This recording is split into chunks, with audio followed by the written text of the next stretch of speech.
Chapter 639. Nameless. There was no reason for Klein to decline Katlia's request. He thought for 2 seconds and said, £700. Very fair.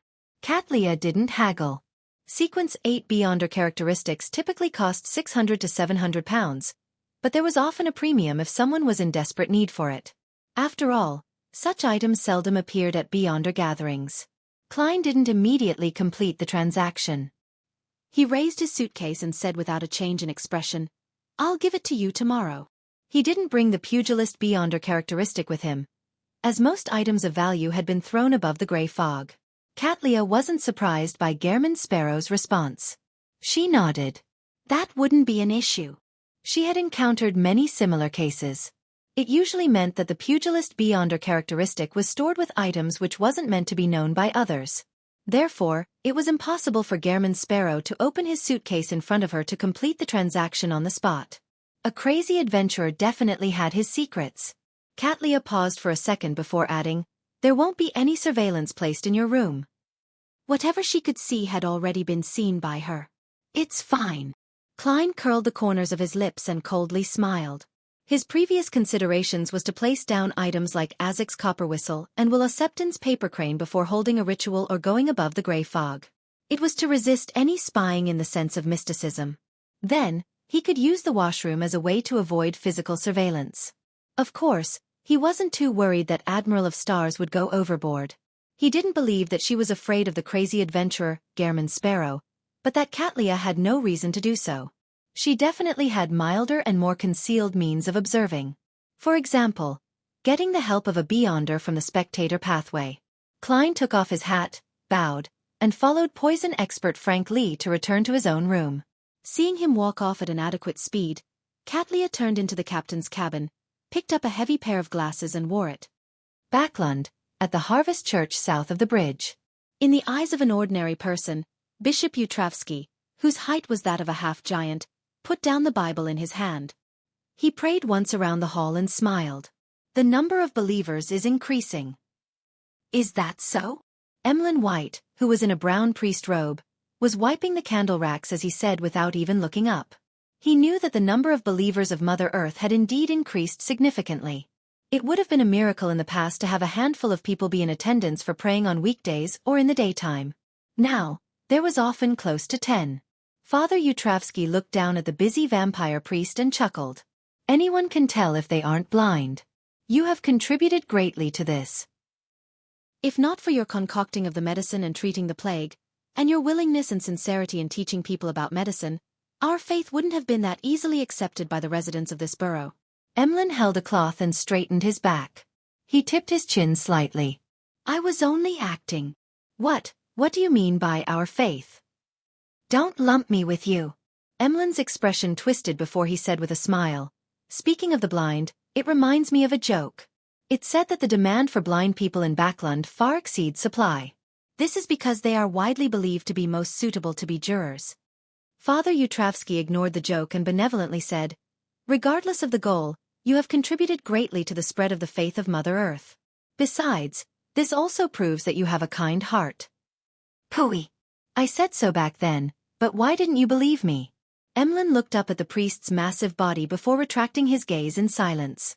After busying himself at the cathedral, he changed into his normal clothes and wore a silk top hat that sheltered him from the sun.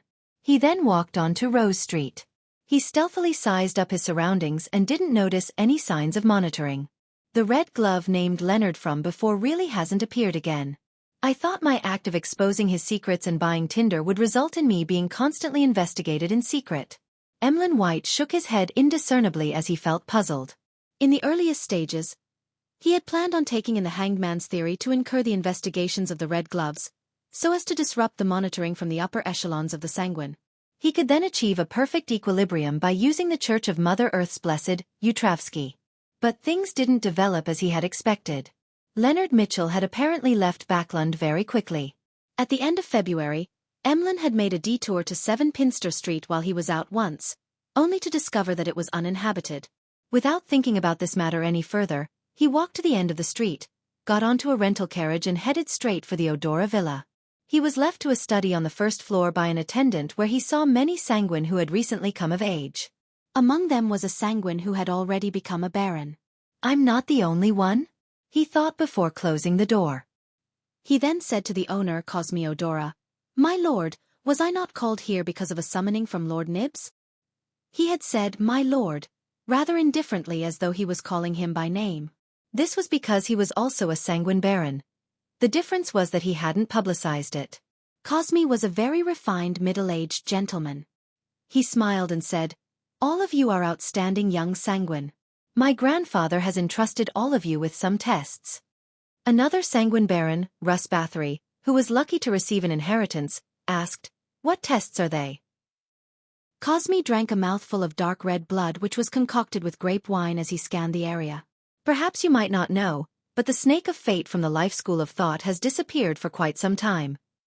As Emlyn White and the other sanguine looked puzzled, Cosmi continued, But I believe all of you should know that the life school of thought is a coalition which was barely formed thanks to their belief in fate.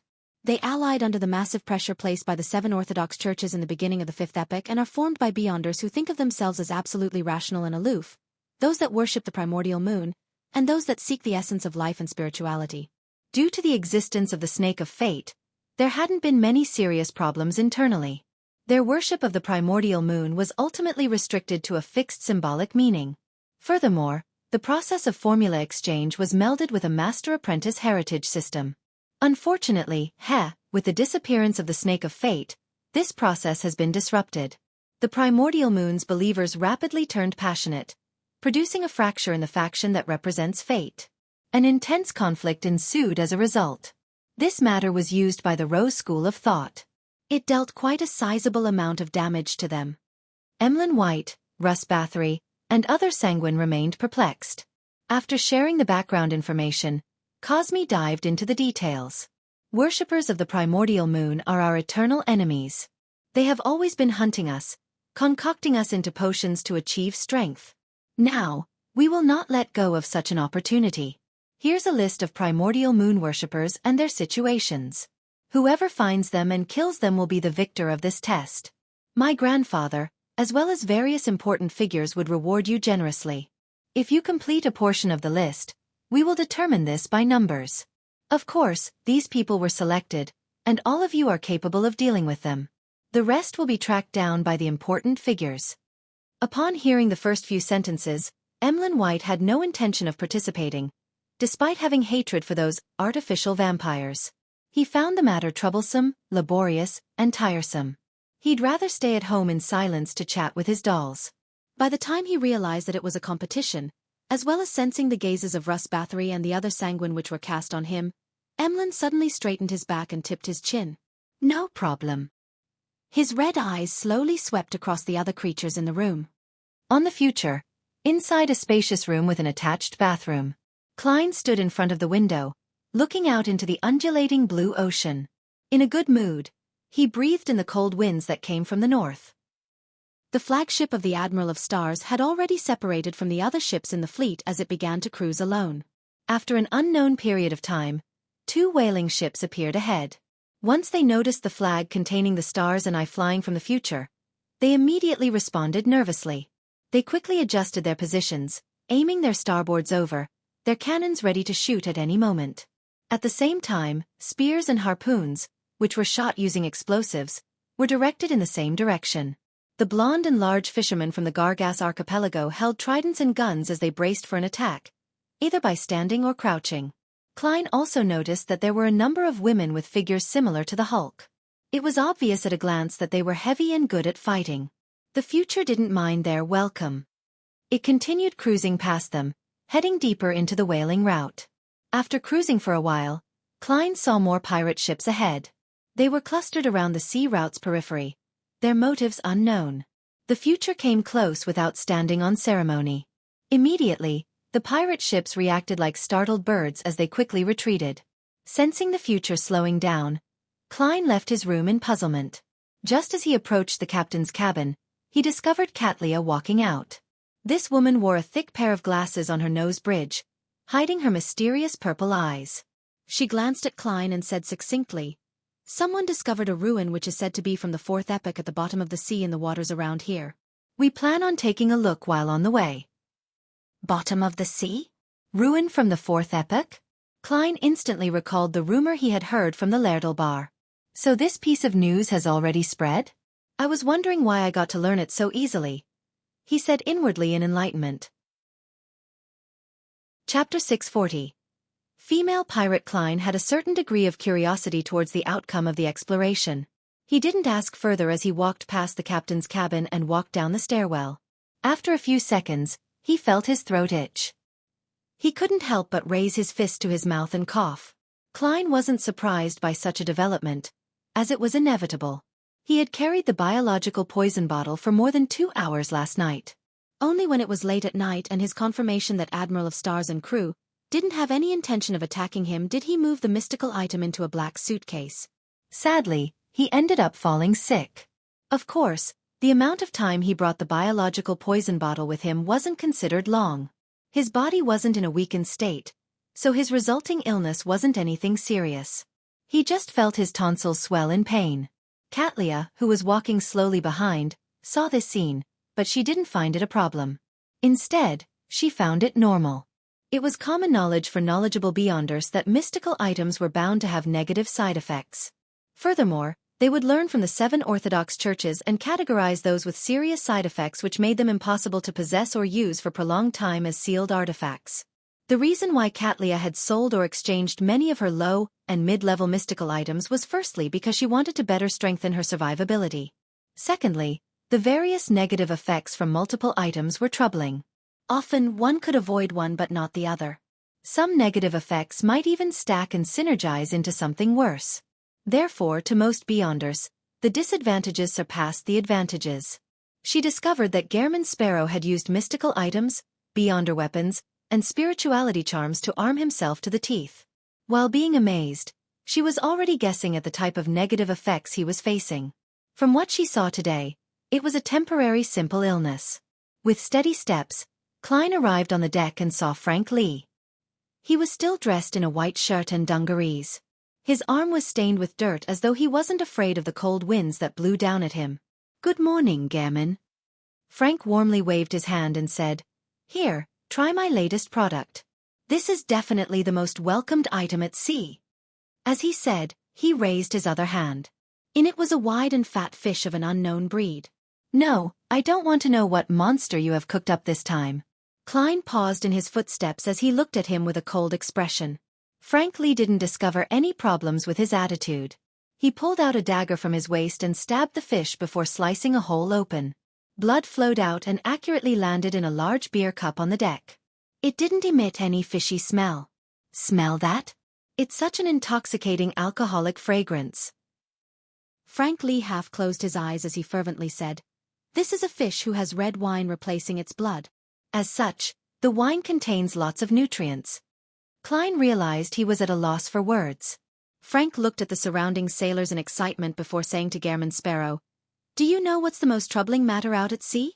That's when we run out of alcohol without being anywhere close to shore.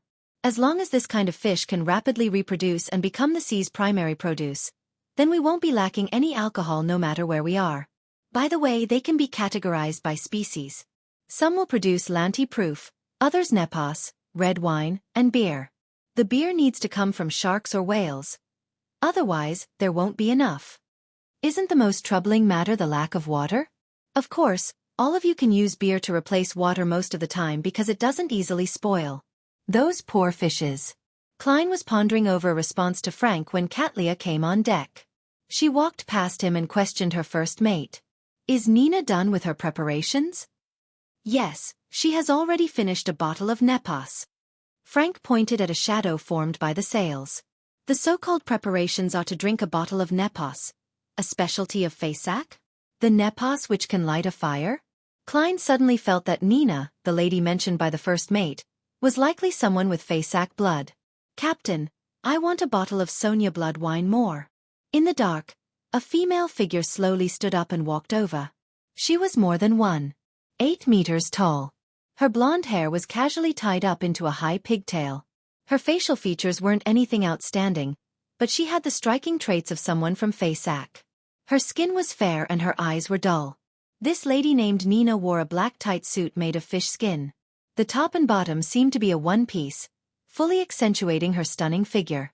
Such a style was rather sexy to begin with. Nina's breasts were also far above what was normal. It was obvious what the surrounding pirates were looking at. Klein felt a little embarrassed and wished to move his gaze away. However, on second thought, Gehrman Sparrow was definitely not such an untried person. All he could do was empty his gaze and look straight at Nina's face. "Gammon, this is our bosun, Nina. She's also the navigator's assistant. Haha, her sequence's name is Seafarer." Frank Lee still didn't hold back in his introductions. Apart from his research of crossbreeding, this poison expert is rather simple.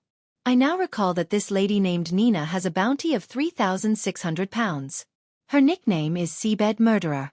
Sigh, after seeing so many bounty notices, there are some I can't immediately recall. Klein looked at Nina's eyes and nodded calmly. "Good morning, ma'am." Nina held back her smile and sized up Klein. "Good morning, Mr. Sparrow. I'm very curious if Vice Admiral Ailment is really as charming as the rumors say." As a female pirate who had mixed with low and mid-class people for extended periods of time, she was always very frank and direct towards both men and women. She didn't show any coyness. She had originally planned on asking Gehrman Sparrow if she was lacking in charm, or ask if he was the cold type, which resulted in her being completely ignored or him showing any reaction. But considering how the man standing before her was a powerful guy, an adventurer who nearly successfully hunted Vice Admiral Ailment, or a lunatic who could draw his gun and shoot at any moment, she rationally held back her jesting words. She switched to asking about Vice Admiral Ailment. "How am I to answer you?" Klein gloomily said. "Her bounty is extremely charming." Nina was taken aback, somewhat at a loss for a response to continue the conversation. Hence, she turned to look at Admiral of Stars. "Captain, do we begin now?" Katlia, who felt her bounty flash through her mind for some baffling reason, nodded.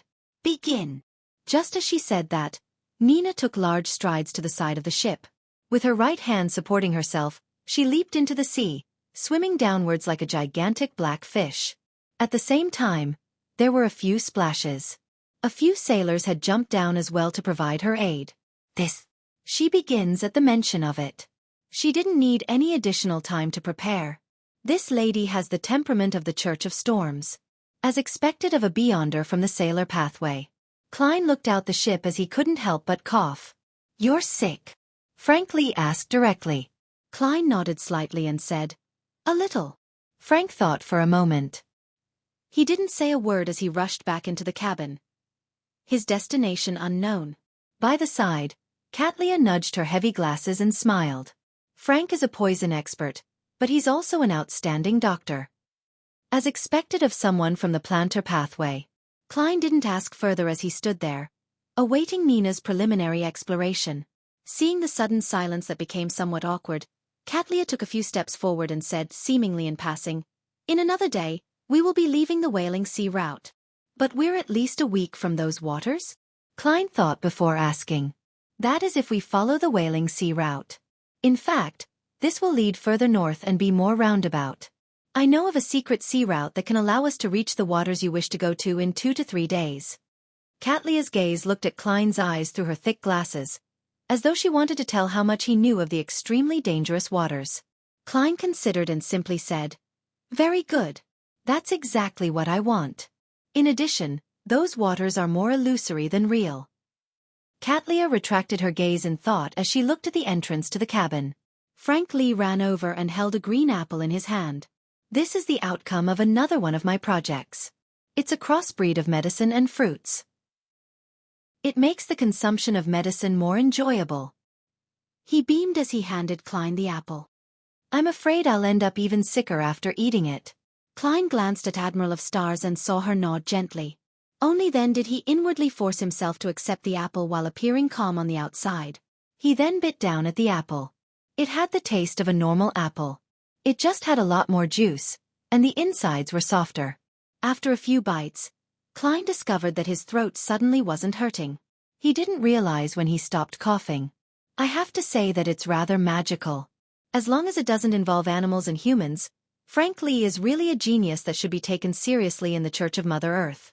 Unfortunately, he ultimately became a devil-like person. Klein looked at the poison expert and said frankly, "It's healed." "Very good. Frank didn't praise himself as he began casually introducing the pirates on the deck. After a while, Nina and the other supporting sailors swam up to the surface and returned to the ship. She held a metallic piece that had been rotten into an identifiable state, and a piece of black hardened mud that was filled with honeycombed holes. She grumbled to Katlia, "Captain, there's no deep-sea well. That well's mouth isn't even bigger than my breasts. Of course, it's very deep and dark. It's unknown what's hidden in it." She gestured using her hands. Exaggeration is a common trait of pirates and adventurers. Katlia nodded without using the term bragging. "The diameter of the well's mouth is that small?" Klein puzzledly looked at the item in Nina's hand as he politely diverted his gaze from her body, which had streams of water flowing down. Katlia's gaze moved in sync with his as she said, "Go into the details." Chapter 641.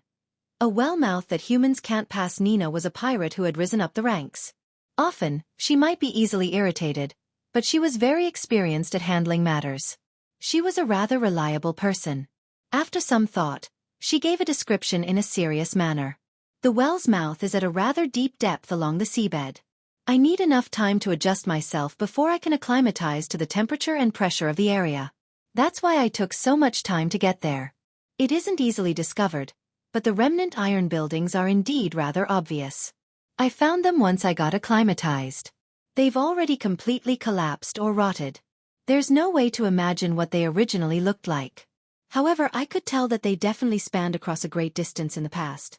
It's just shrunken by a great deal now." When Nina said this, she chuckled and scanned all the men around her. A real female pirate is indeed different. Klein sighed from the bottom of his heart. From his point of view, be it Admiral of Stars Katlia, Vice Admiral Iceberg Edwina, or Vice Admiral Ailment Tracy, none of them could be considered a pure female pirate. All of them hailed from major factions or secret organizations.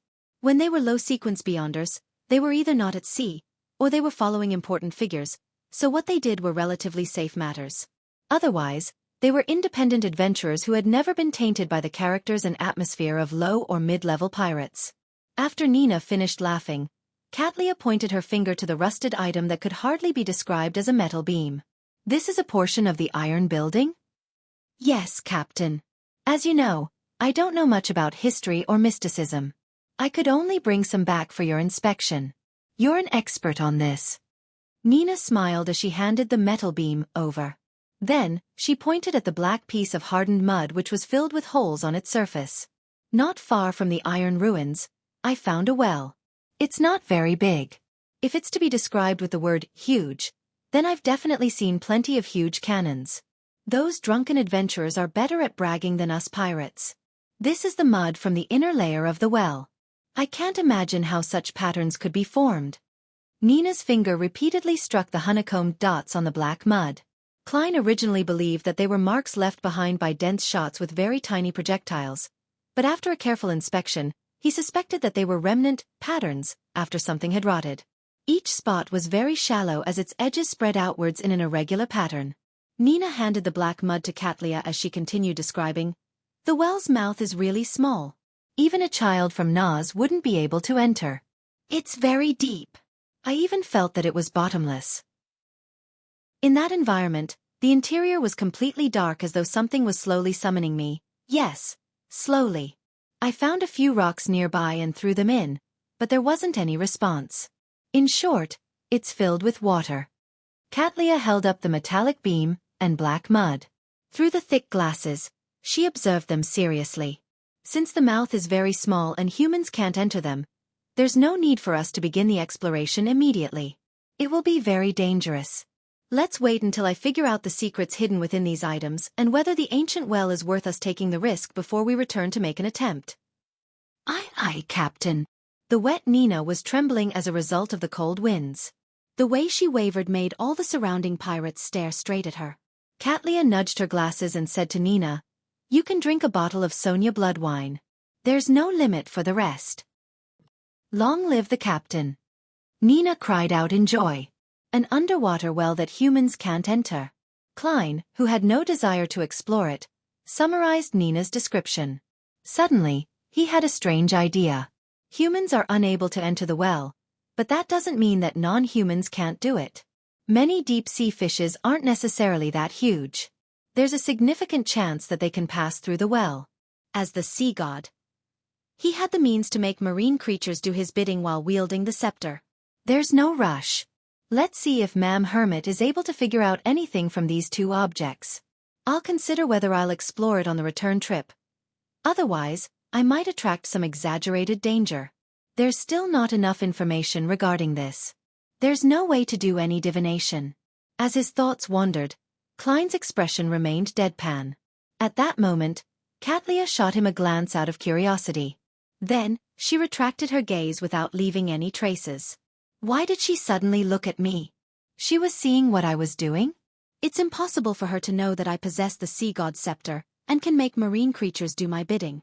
That's not right. She knows, but she only knows that Mr. Fool wields Calvetua's godhood scepter, not the world.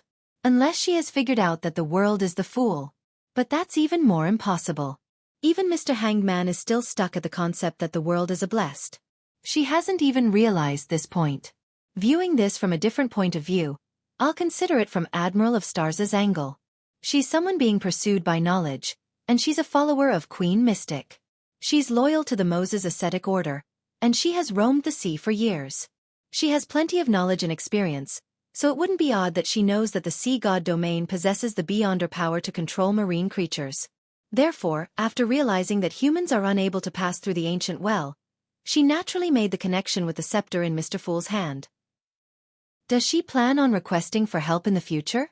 She looked at me to figure out if the world has also grasped the corresponding information or have similar ideas. Many ideas went through Klein's mind. With the powers of clown, he forcefully maintained his indifferent expression. He didn't react abnormally in any way. As Nina was about to draw the Sonia blood wine, Klein pressed down his hat and returned to the cabin. Just as he was about to approach the door, a figure surfaced in his mind suddenly. In a room in the cabin's upper level, the windows were tightly shut and the curtains were drawn. There were a pair of blurry eyes hidden behind them, silently watching the crowd on the deck, as well as Gehrman Sparrow. Who is it? Klein didn't stop. His body didn't show any hesitation as he entered the cabin normally as though nothing had happened. At 3 in the afternoon, the bright but not scorching sunlight shone into the garden adjacent to Stone University. Michel Duth was already a senior associate professor by 40. He was wearing a long tailcoat and a beautiful bow tie as he waited by the door. Yesterday evening, he received a letter. The sender was from the attendant of the richest aristocratic family in Eastchester County, the Hall family.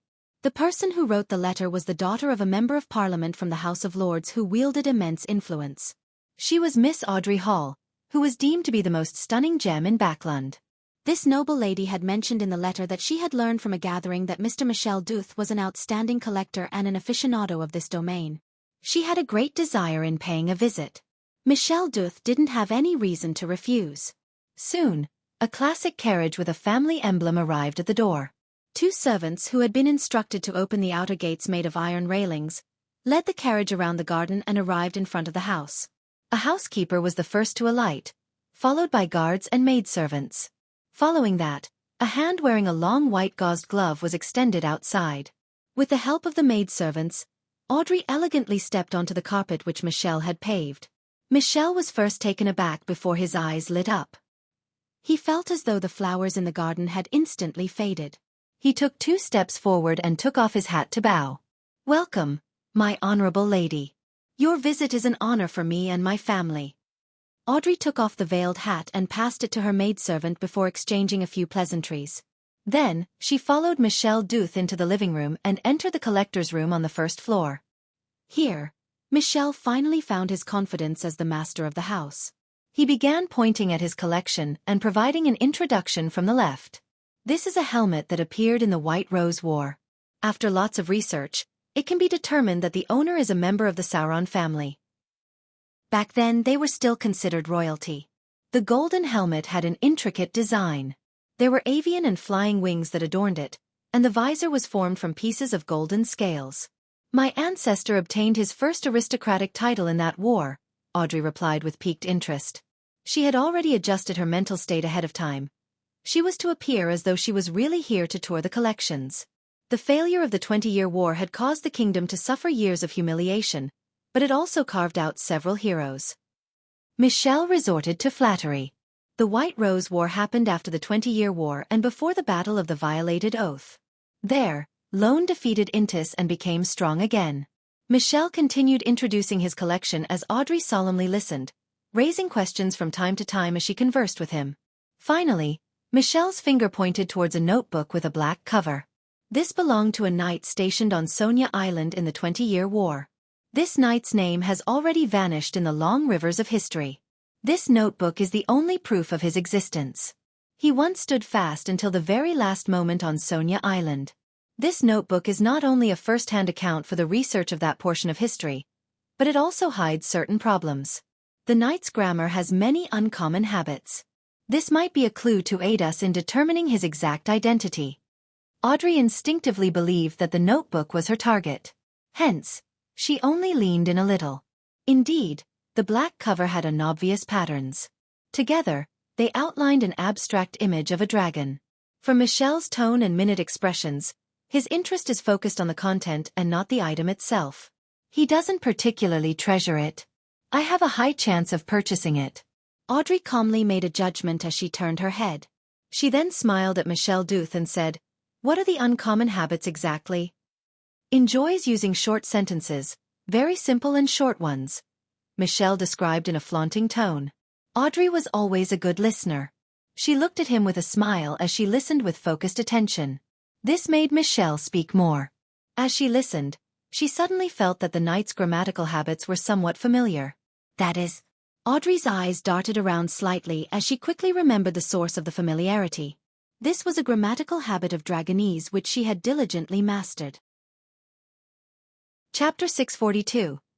Killing 3 birds with 1 stone. A knight who knows Dragonese and even used it in the critical stage of his growth. It's no wonder that the psychology alchemists wished to obtain the notebook he left behind. Audrey was enlightened as she stopped her wandering thoughts.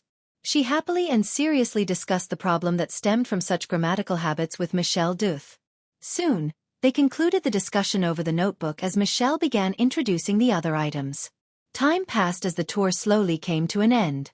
Audrey had planned on raising her request of purchasing the notebook to their next meeting in order to make her goal less obvious. However, in a friendly atmosphere and with the naturalness of their conversation, she sharply sensed that it was an opportunity. Hence, with the powers of lie, she made her cheeks blush red. "Mr. Duth, that helmet from the Sauron royalty that originates from the White Rose War is a keepsake of my ancestors. Pardon my presumptuous, but can I buy it from you? Also, the notebook of the 20-Year War. I'm very impressed by the knight that stood firm for Sonia Island and also wish to have it. I know it's not a polite request, but I wish that you can understand how I feel. Of course, you have the right to decline."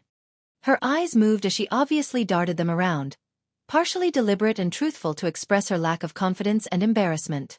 Michelle subconsciously moved his gaze away as he said with a hoarse and slow voice, "I'm a collector. I won't sell my collection." His tone and the words he used aren't firm enough. In the intel I previously gathered, he's a gentleman who values his reputation greatly.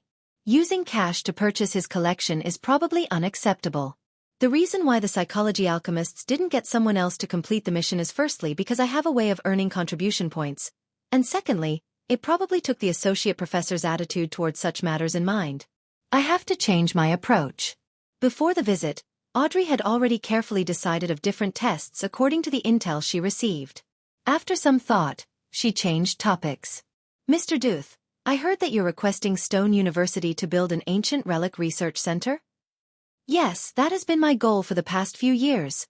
Michelle looked at Audrey and answered frankly. Audrey smiled faintly and said, "I'm very interested in the research in this area. I also feel a deep respect for you and hope to see your wish fulfilled." "Well, I'm planning on donating £1,000, a nearby piece of land spanning 2,000 areas, and a manor with rather good returns to the faculty you are from at Stone University. I hope to have a non-profit basic relic search and preservation foundation set up. I know it's not a lot, but I will drum up support from the ladies and gentlemen I know in order to get them to make a certain amount of contributions. Mr. Duth, I think you're the most professional relic collector and researcher I know. I'm wondering if you're willing to be the person in charge of this non-profit foundation? 2,000 areas of land near the university. That's worth about £6,000. Together with the manor and the cash, Miss Audrey would be donating nearly £10,000. With such a non-profit relic search and preservation foundation, the difficulties I would encounter to get my research grants approved would be drastically lowered. Michel paused for a few seconds before revealing a sincere smile. He bowed solemnly and said, "My honorable lady, the importance you place on academia has left me touched. Its glow is enough to match your beauty and upbringing. I believe I have no reason to reject your invitation. I've already recorded the contents of the notebook. I will send it and the helmet to your residence tonight. Treat it as a gift from a sincere friend." Success. Audrey was delighted as she wished to praise herself.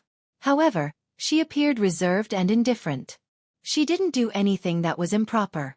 "It's my honor," she said earnestly. Although the two items were definitely not worth £10,000, it wouldn't result in any loss on her part. In her plans, this suggestion contained 3 important goals which yielded 3 returns. The first goal was naturally to obtain the item and complete the mission. She would then successfully obtain the hypnotist potion formula from the psychology alchemists. The second goal was to enhance her prestige, standing, and image via donating to academic research and the preservation of ancient relics. This was something most nobles and tycoons needed to do. Even if the donation wasn't today, Audrey would have to donate £3,000 or more to the various charitable organizations. Therefore, she believed that her father, Earl Hall, wouldn't stop her from doing this with a few of her properties.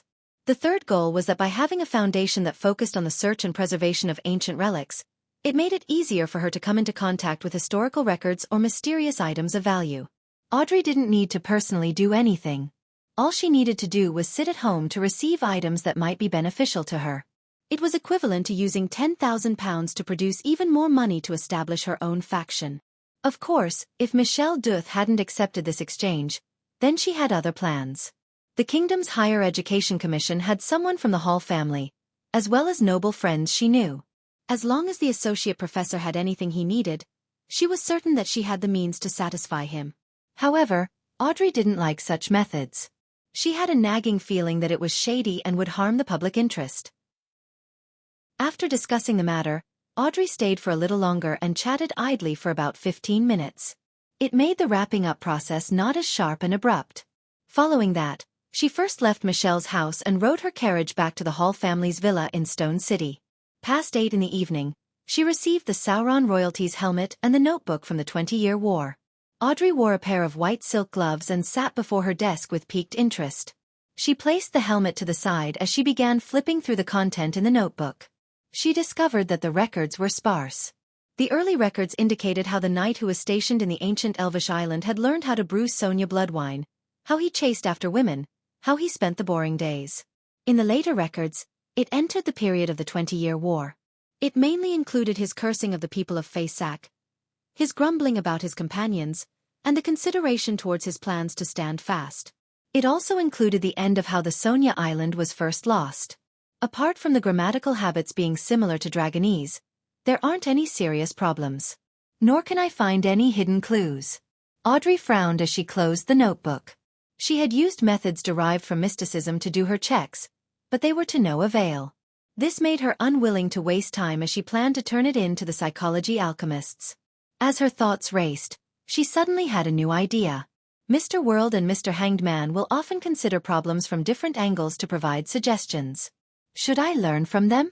Well, viewing it from a different point of view, if the content of the notebook isn't problematic, would the physical item actually be what the psychology alchemists are after? What's so special about it? I didn't discover anything.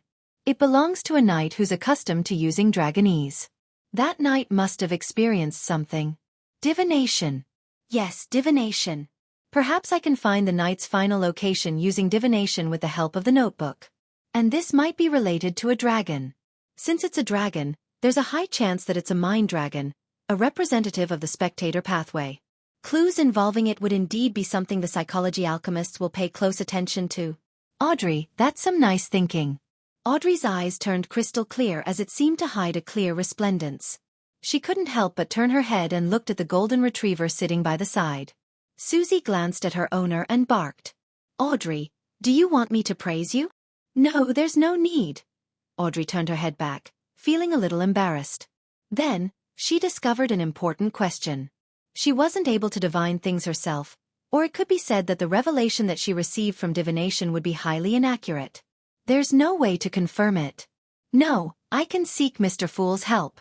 A secret deed ritual. It can only be performed on my body and not towards an external object. Artificial sleepwalking? It's similar to secret deed rituals, so it wouldn't do as well. Sacrifice it to Mr. Fool and get him to do the divination before bestowing it back to me? No, that won't work. It will appear rather disrespectful.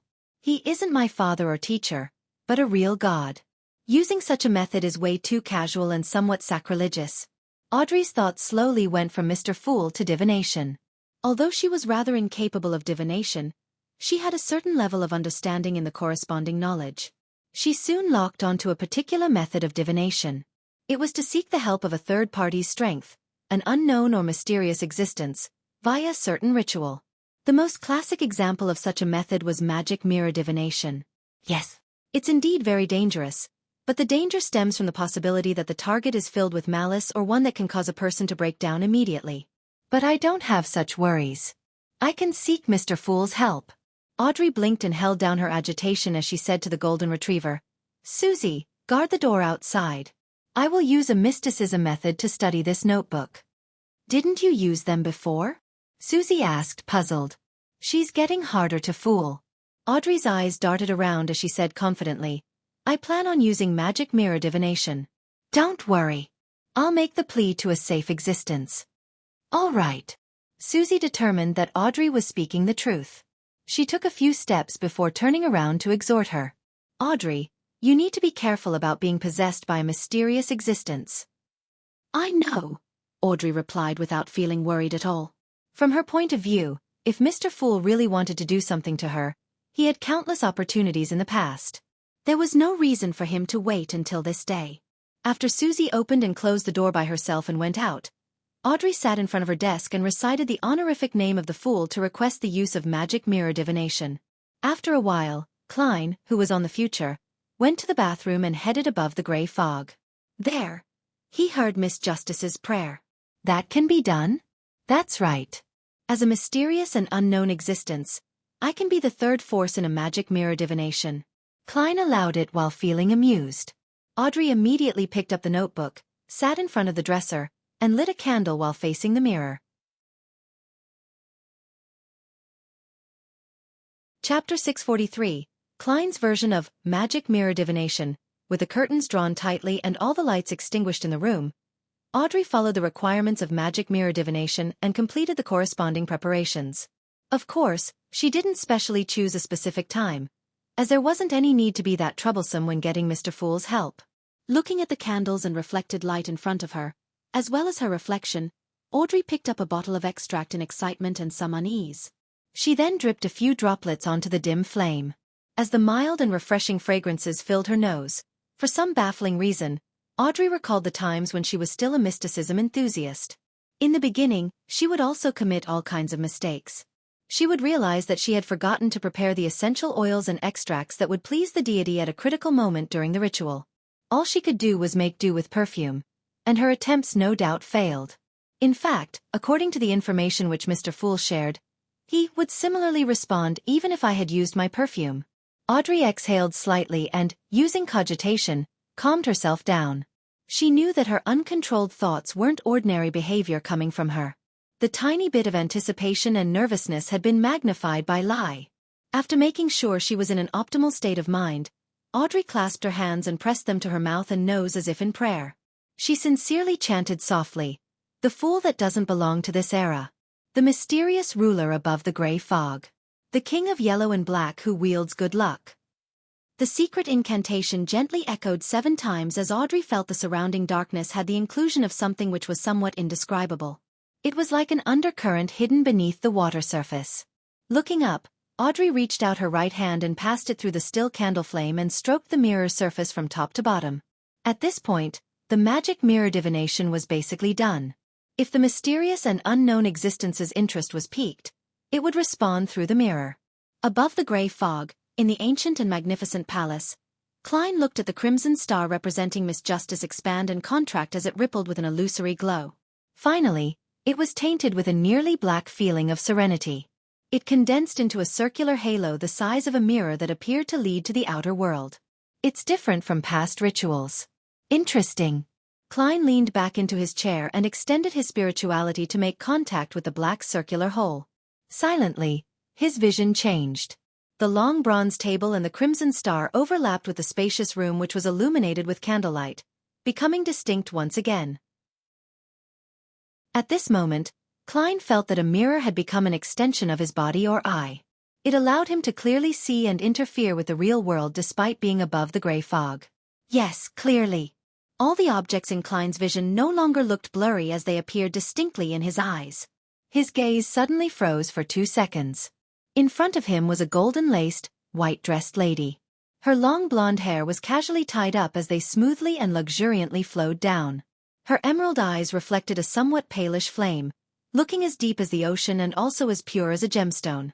Her facial features and the shape of her face were matched with a stunning beauty.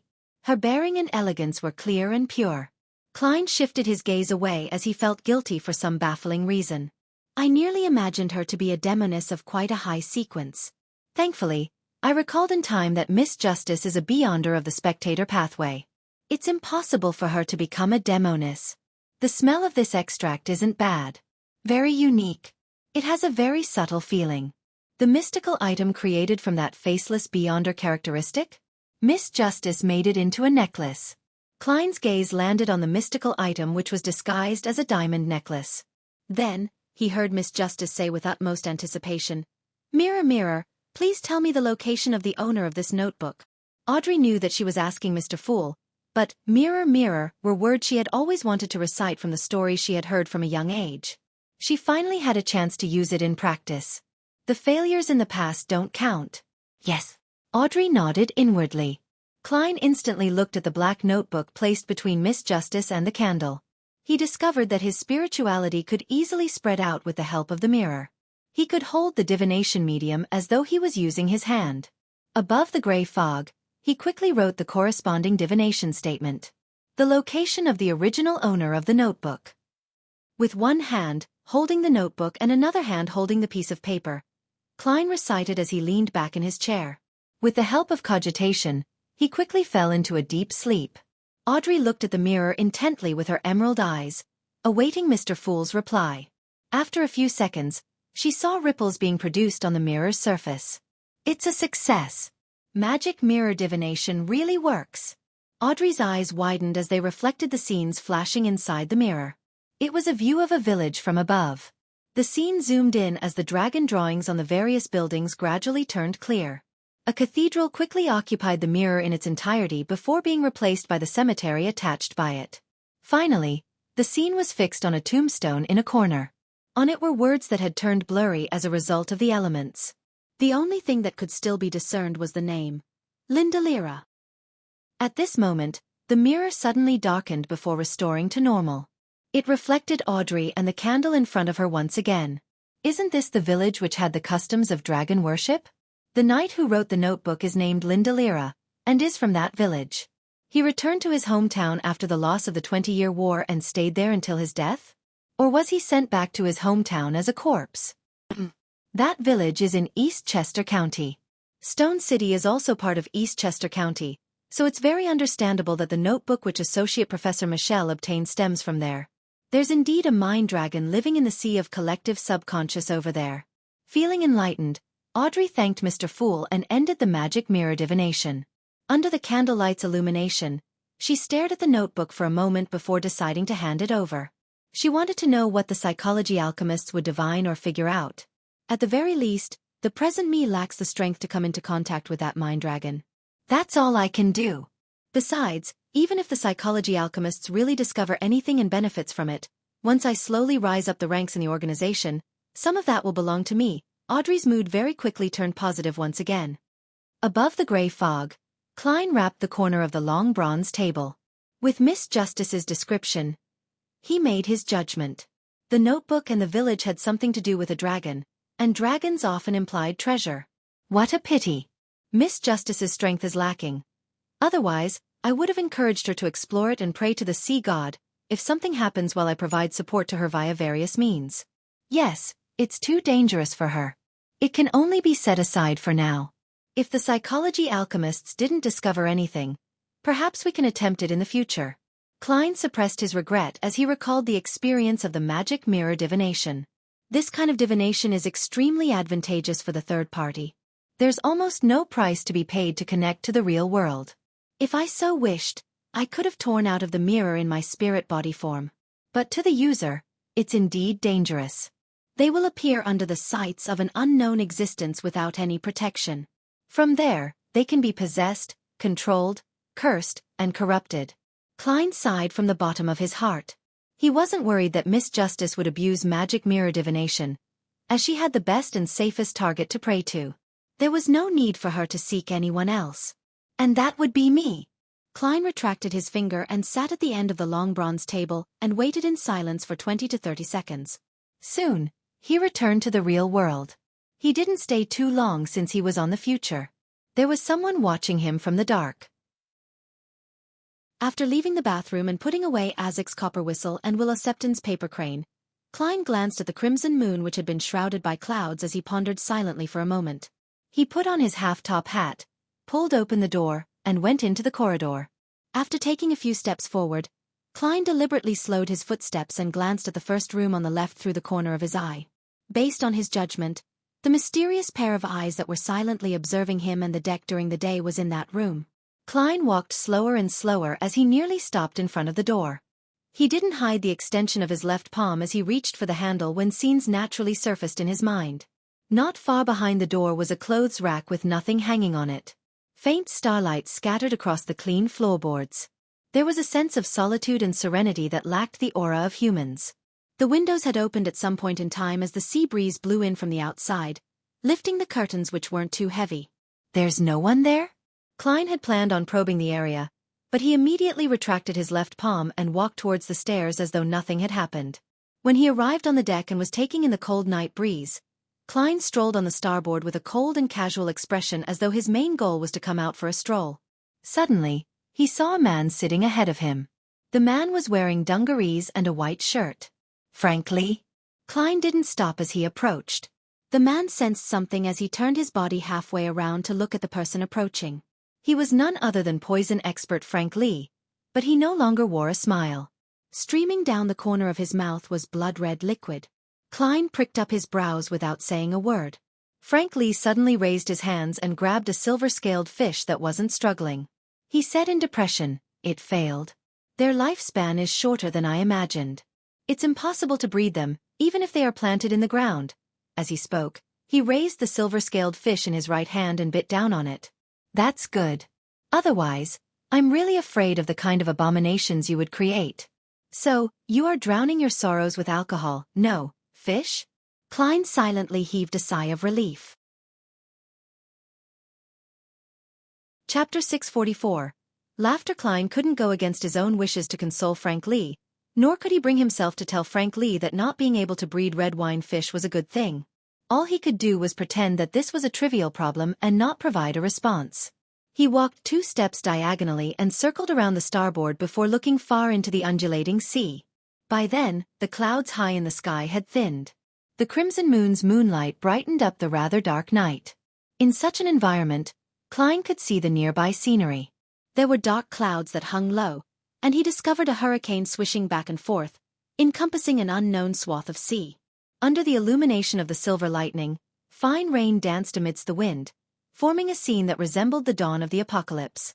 Such a terrifying disaster was only a few nautical miles or even shorter from the future, but the future didn't seem affected. Only the wind had become a little stronger. This is the meaning of a safe sea route, to advance by the side of a storm.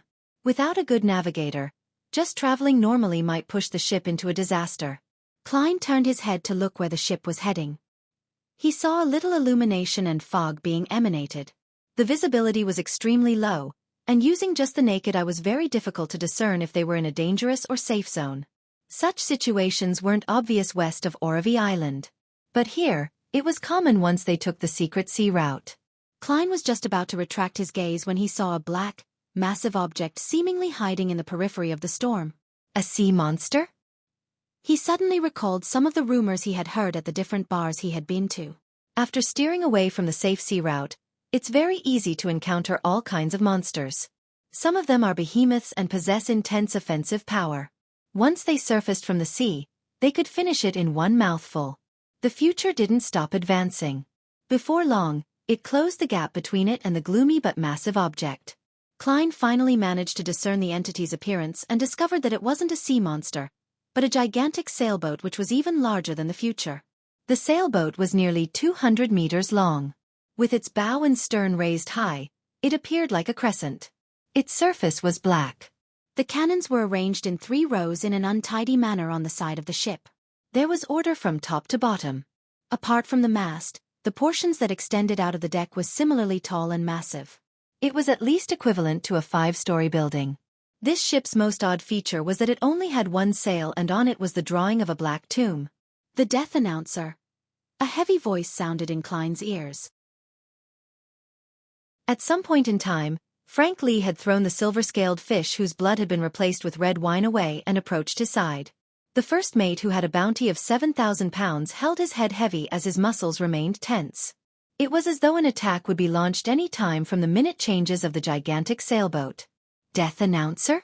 Klein was first taken aback before he recalled what the name represented. It was one of the most legendary and infamous ships on the 5 seas. It was the flagship of the King of Immortality Agalito. We actually encountered one of the 4 kings. Klein clicked his tongue silently as he uncontrollably entered a highly vigilant state. However, he maintained a superficial level of indifference and calm as he continued looking at the death announcer. Recalling how the second mate of the death announcer, Slaughterer Curtius, who had a bounty of 9,500 pounds, had recently appeared in Nas and warned him, Curtius came to an understanding. He was no longer puzzled as to why he would bump into the death announcer not far from the Gargas archipelago. After putting aside this question, he made connections with even more rumors. And among these rumors, there were a number which could be confirmed to be an actual description. King of Immortality Agalito is a middle-aged man who's so pale that he's on the brink of rotting at any moment. The bounty placed on him by a single country reached as high as 100,000 pounds. His former enemies are all dead, regardless if they were pirates, adventurers, or members of a naval fleet. Only the other 3 members of the 4 kings remained alive. He has never entered into direct combat with an official demigod. He is extremely restrained in such matters. No one really knows his exact sequence. No one knows what his beyond powers are. He's cruel by nature and enjoys killing. He can launch an attack on any person or any ship at random. He liked to find excuses to rip apart promises. Other than his nickname as the King of Immortality, he was often nicknamed the Untrustworthy. Thankfully, I'm on the future. The King of Immortality will likely give Admiral of Stars a free pass. After all, she's one of the 7 pirate admirals.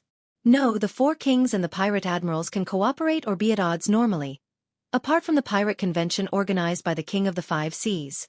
With the King of Immortality's character, he might not leave any chance of survival. Just as this thought flashed in Klein's mind, he heard a deep, rumbling horn. Whoosh! The sailors who were resting in the cabin jolted awake immediately. Without wearing their clothes, they ran to the different cannons on deck to make preparations to do battle. The future instantly went from a peaceful state to a combative one. Klein turned his head and looked up. He saw that the captain's windows were already open. Katlia wore the usual black dress as she stood there and observed the death announcer. She wasn't wearing the thick glasses, and her pitch-black eyes were tainted with some purple, making them mysterious and deep. Indeed, she's also worried about a sudden attack from the King of Immortality. Klein retracted his gaze and looked at the death announcer, which had its tail raised up. At this moment, the 2 ships had just passed each other by. The pirates could see their counterparts on the other ship. Similarly, those pirates were also looking over. They maintained a silence resembling that of a statue, as though they had 0 emotional fluctuations, brandishing their knives and blowing at the guns. They were being extremely provocative. At that moment, just a matchstick was enough to trigger the tense nerves and begin a war. Finally, the death announcer didn't take any actions. It continued silently anchored on the spot, watching the future pass it by before it distanced itself. Phew! At Klein's side, Frank Lee didn't conceal his exhalation. He produced a smile and said to Klein, "Heh, there has always been many rumors about the King of Immortality's strength. Others say that he's really a demigod, while others say that he's only a sequence 5. He is able to reach the level of a sequence 4 thanks to the death announcer. But regardless, he has lived long enough. Tell me, do you think crossbreeding him and my fishes would enhance their survivability? Frank suddenly had an idea. First, you need to capture the King of Immortality. Otherwise, make him interested in your fish. Klein lampooned before calmly saying, you can discuss it with him. Frank Lee was taken aback as he sighed, depressed. He won't agree to it. He will plant me into the soil. Just as he said that, the death announcer which had opened a gap with the future suddenly turned its sails. A shrill laughter which was filled with malice sounded from several hundred meters away as it blanketed the future. Ha ha ha. Ha ha ha. The laughter resounded constantly. It switched from being hoarse to chaotic, sounding like ravings or singing at times. The sailors on deck fell to the ground one after another as they tried hard to cover their ears, but all they could do was struggle in pain. A number of beyonders began to produce fish scales on their bodies. Klein was similarly affected. He felt that his brain was instantly injected with all kinds of thoughts. There were the good, the bad, the bright, and the dark. They were abnormally disordered as they combined with the constantly changing laughter to produce a swelling feeling that could burst one's brain. Klein's facial expression distorted slightly as inconspicuous flesh tendrils began to start wriggling under his skin. If he hadn't experienced the true creator's ravings and Mr. Door's cry for help, or suffer similar torment when he passed the gray fog each time, giving him a certain level of resistance, Klein would definitely be like poison expert Frank Lee, pressing his head, kneeling down with a ferocious expression to resist the pain brought from the terrifying laughter. Klein noticed that some short orange hair was growing from Frank's face, making him seem to transform into a bear. At that moment, the symbols and magical labels on the future's walls, deck, and mast lit up. They became like a resplendent sea of stars in a moonless night. The terrifying laughter, which was either sharp or hoarse, didn't weaken, but everyone was distanced from one another in a second. The sounds that came from a further distance away sounded empty and illusory. Klein's swelling head instantly received reprieve as he used the rest of his strength to look up. Behind the opened windows in the captain's cabin, the Admiral of Stars's face had additional traces of gloominess, and they looked like they would crack apart at any moment, producing horrible items. At that moment, Catlia's palms pressed down on the windowsill as bits of starlight swirled around her, seemingly matching the future which was on the resplendent sea. Whoosh! A squall stirred for no reason as the ship began its own adjustment. Despite the future having so many of its sailors down, it sped up instead of slowing down. It quickly opened up a gap from the death announcer. Klein looked at the room with a mysterious pair of eyes that observed the deck, and he discovered that the windows were rattling from the strong winds without any signs of abnormalities. Whoosh! Amidst the strong winds, starlight descended to form a swath of floating ice, as they dragged the future into a rapid flight. Finally, the death announcer vanished behind it. The terrifying laughter which could make a person lose control or go mad turned more illusory and distant. Frank Lee lowered his hands and panted before barely recovering. Many of the sailors on the deck were still tumbling about and struggling in extreme pain, but their condition didn't worsen. This ability of the King of Immortality is truly impressive. There's almost no way to defend against it. It's no wonder he's one of the 4 kings. Klein frowned slightly as he sighed. Although he was experienced and rather knowledgeable, this was the first time he was being directly attacked by a demigod in the true sense of the word. He discovered that even Agalito, who was ranked last among the 4 kings, similarly made him feel weak as though it was impossible to resist. With Agalito's character, will he make the death announcer pursue us? Although there's a high chance he would wait for Slaughterer Curtius to return, that possibility cannot be excluded. If he chases up, I'll pray to myself and use the sea god's scepter to give him a maelstrom and a thunderstorm to wipe him out. After making the decision, he once again looked at Catlia. The pirate admiral's expression was already ghastly pale. However, there were no longer any signs of darkness. The starlight that twirled around her slowly extinguished one after another.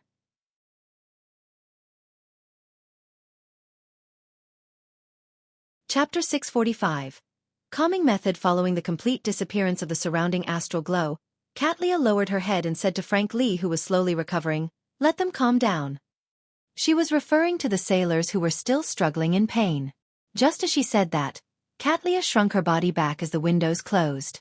At that instant, Klein vaguely saw a green vine grow upwards, covering the Admiral of Stars in layers. As he didn't sense any danger or wickedness, he intuitively believed that it was a method in mysticism which Ma'am Hermit used to treat her injuries and recover her energy. A power of her Beyonder pathway? Or is it from some mystical item she possesses? She began treatment without any worry, and allowed Frank to deal with the chaos on the ship. She's not afraid that the death announcer would be able to chase up to us? How far did the future fly in that last pounce? Klein no longer held his neck up as he turned to look at Frank Lee. This first mate, who was both a poison expert and a capable doctor, had already retrieved a coiled soft tube from the pocket of his dungarees. It was connected to a small glass bottle, and on the other side was an embedded thin and sharp needle.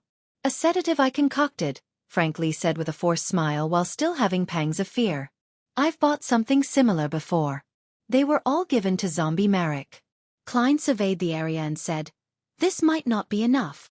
No, it's not for them. I need a helper. They will receive the help of beer which comes with a sedative effect. Haha, they're often rowdy once they're drunk, so I've added the necessary elements in most of the alcohol buckets," Frank explained in passing.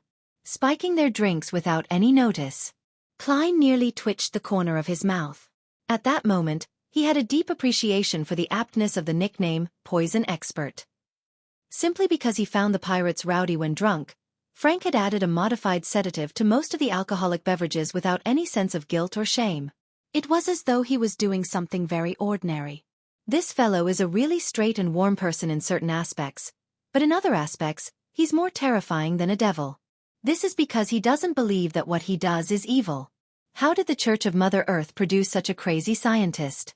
Klein controlled his expression and followed Frank Lee from a distance and found the bosun, Nina, who was squirming in the shadows of the bulkhead. This pirate with an exaggerated figure was slumped there, writhing in pain. She kept scratching the deck, producing ear-piercing sounds as bloody marks were left behind. Just watching the scene made Klein feel pain in his fingers. "Gammon. Help me press her down to prevent her from struggling." Frank raised the needle and tube in his hand. Klein didn't object to it, but he didn't say a word. He calmly crouched by the side and pressed down on Nina's shoulders. He felt his hands slip the moment he touched her, finding it difficult to grab her.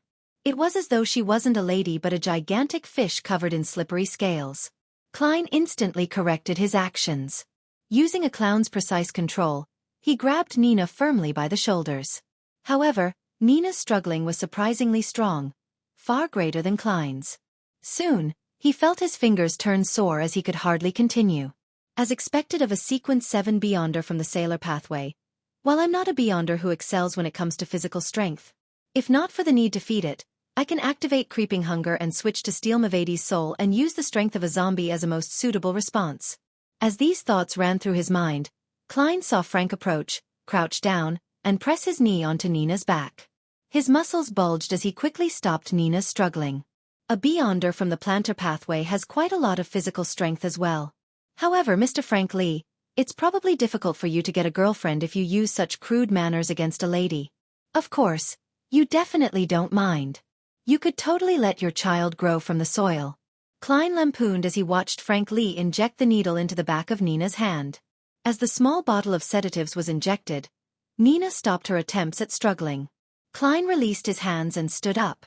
After a few seconds, Nina combed her hair and rolled to her feet. She grumbled at Frank Lee. "Why must you always be so rough like a bear? Can't you try a different method?" As she spoke, she stretched her arms without concealing the pained expression on her face. Unlike the dive from earlier, she was now wearing a linen shirt and a brown coat. She looked no different from an ordinary pirate. Frank wasn't fazed by Nina's complaints as he asked in puzzlement, "How was I rough?" "All right, let's not argue on this topic. Let's help them first. Get the beer barrel out. Let's work together to make them drink. Gehrman, you don't mind participating in this, right?" Klein shot a glance at the sailors on the deck. After contemplating for a few seconds, he asked, "The goal is to let them calm down?" "That's right." Frank Lee nodded heavily. "Can I just knock them unconscious?" Klein asked calmly. "This has almost the same effects as a sedative beer, and it's more efficient," he added inwardly. Nina turned her head in surprise and was momentarily stunned speechless. Frank Lee thought seriously for a moment. "Okay, All right. Klein walked to a cutlass he had long noticed, picked it up, and used the dull edge to strike it at its owner. Bang! Through his precise control, the pirate who was rolling in pain calmed down and fell unconscious. Nina's expression froze for a second before she recovered. She then slowed down when passing by Klein. She suppressed her laughter as she said, "I've heard rumors of you, but I never expected you to be more exaggerated than the rumors. Usually, it should be the opposite.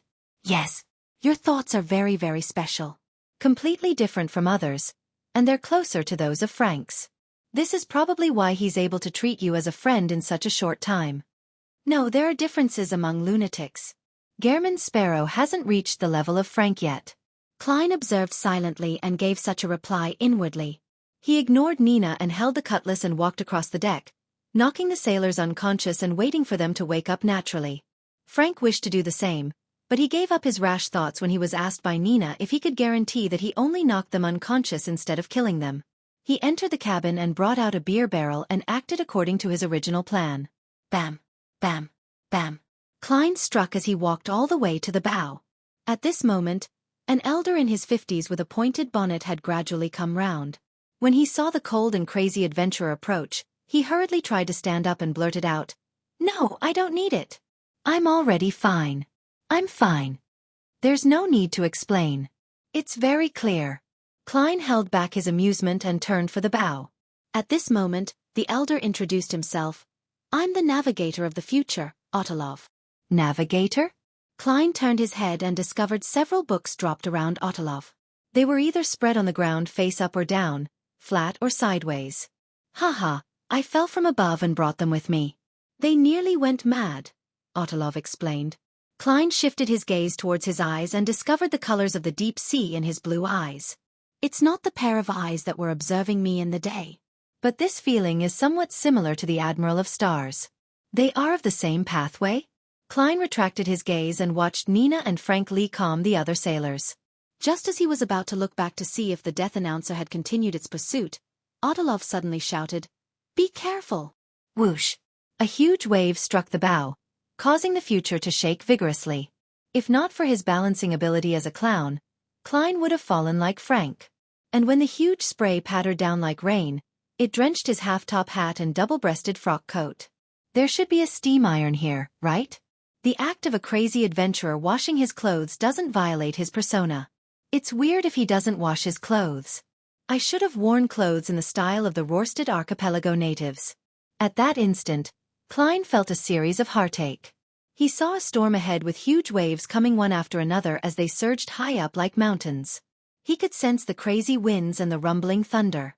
We've come to the boundaries of the safe sea routes. The flight from just now might have allowed us to lose the death announcer's tail, but it has also diverted the ship from its path?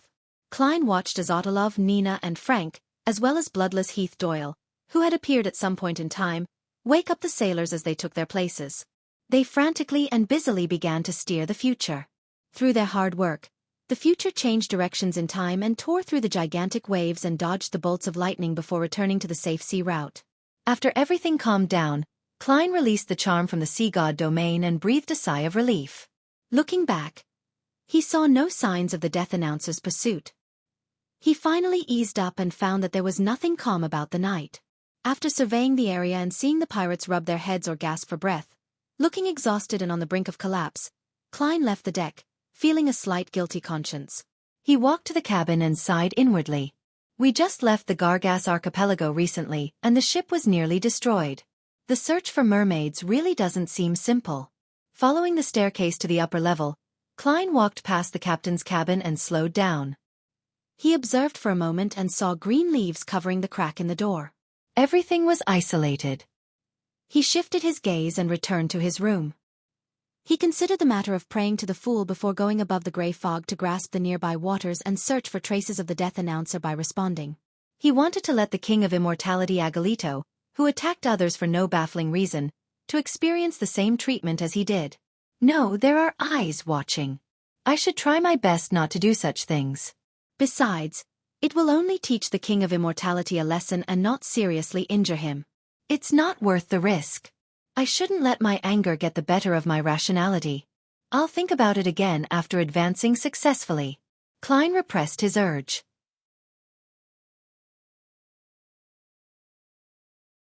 Chapter 646.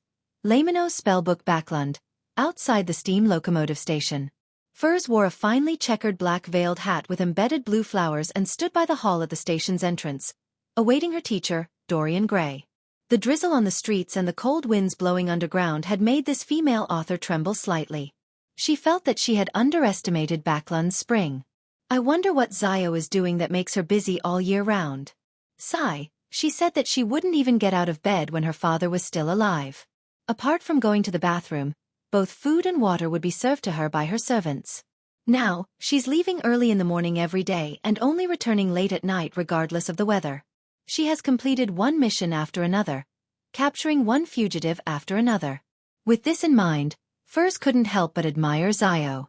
Last week, this female sheriff had already paid off her debt and had even saved up £200. I have to say that, as a beyonder job, a sheriff is really suited to being a bounty hunter. Of course, the choices available to her are limited to low-sequence beyonders. Furz's thoughts wandered as her gaze that was directed outwards had suddenly caught sight of a familiar figure. It was a man of medium build, and he was dressed in a black suit, the most popular attire in Lone. He wore a half-top hat, and in a rare instance, his shoulders appeared broad. It was broad in an almost exaggerated sense. He was none other than Furz's teacher, one of the few remaining members of the Abraham family, Dorian Gray Abraham. Furs was delighted as she immediately went over with her umbrella in hand. With so many people on the streets, she didn't directly approach him. However, her gaze met his and saw him raise his clenched right fist towards the first button on his black suit. This means danger. Furz's expressionlessly diverted her gaze away. She smiled as she cast her gaze to a young gentleman behind Dorian, and as though nothing happened, she passed him and walked forward. An ancient family had unimaginable experience in all kinds of matters, so Dorian Gray had long informed Furs of the signals and gestures to use in urgent situations. The action from before was extremely simple. It was to inform her to stay away. The young man behind was somewhat taken aback to be stared at by the languid, mature lady. Following that, he instinctively adjusted his clothes and pressed down on his hat. Just as he finished these series of actions, Furs had overtaken him and continued heading forward. Under the drizzle, Furs circled the area and boarded a rental carriage and headed for Hat Trick Inn on Sherwood Burrows 22 Hope Street. This was the place that Dorian Gray had reserved in advance. Having spent so many years in mysticism circles, Furs, who had plenty of experience, calmly got a neighboring room and stood before the window to observe the guests that came to the inn. Finally, she saw Dorian Gray get off a carriage and walk through the door. Furs quickly turned around and came to the bend of the stairwell.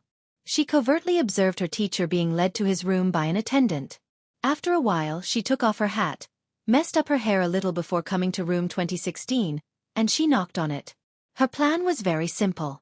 If her teacher's response wasn't problematic, she would enter the room to converse with him. If it was abnormal, she would pretend as though she had come to the wrong room or that she was a prostitute trying to get some business. Creak. The door slowly opened as Dorian looked at his student in front of him before looking both ways down the corridor. Then, he raised his right arm and spread his fingers to press on the second button of his suit. This meant that he wasn't controlled and that the abnormality was over. Furs let out a silent sigh of relief and instantly entered the room. "Teacher, what happened just now?"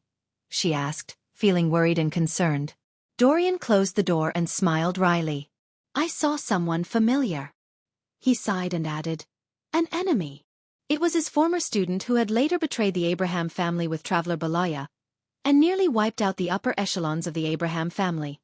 According to what Dorian knew, his former student had already joined the Aurora Order, and was likely one of the 22 oracles. "What did he do? Is he very strong?" Furs asked curiously. Dorian fell silent for a few seconds and divulged a little. "Lawrence, Libero, Elisa, and I belong to a particular organization. A few members betrayed it and dealt a heavy blow to it. That was one of the traitors." He didn't mention it as a family, nor did he mention the conflict between bloodline members and the apprentices so as to prevent Furs from getting her feelings involved. How despicable! Furs immediately recalled the kind Mrs. Elisa and the friendly and amiable Mr. Lawrence. "All right, let's not chat about such unhappy matters." Dorian took out a piece of paper that had been folded a few times and handed it to Furs. Here's the astrologer potion formula. Your digestion of the Trickmaster and Apprentice potions has exceeded my expectations. This is the greatest surprise I've had in the past 10 years. I specially joined a circus. Furs didn't hide the fact, and she even felt that it was worth flaunting. As she spoke, she unfolded the piece of paper to read the astrologer's potion formula. At this moment, Dorian nodded in relief. I'm very sorry. Due to the previous losses, I'm unable to provide you with the main ingredients of the astrologer potion. Just treat it as a final test. However, I have prepared a gift for you. As he spoke, he took out a palm-sized notebook from his inner left pocket. Its cover looked hard, and it was entirely bronze green in color. It looked rather ancient. The notebook was comprised of 3 types of paper. The yellow type of parchment had the fewest pages, while another was a yellowish-brown goatskin of about 10 pages, while the rest was ordinary white paper. On the cover there were the words written in ancient Faesac. I came, I saw, I record. Furs's gaze moved away from the astrologer potion formula and onto the notebook. She recognized it to be the item left behind by Mr. Lawrence. It was the item she had specially traveled all the way to Pritz Harbor to hand to her teacher. Dorian smiled. I believe you are no stranger to it. After Furs nodded, he sighed. This is a rather potent mystical item. It can be ranked in the top 5 among all the similar items I've seen.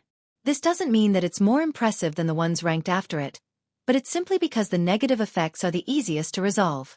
When the two are put together, it makes it worth a lot. What is its name?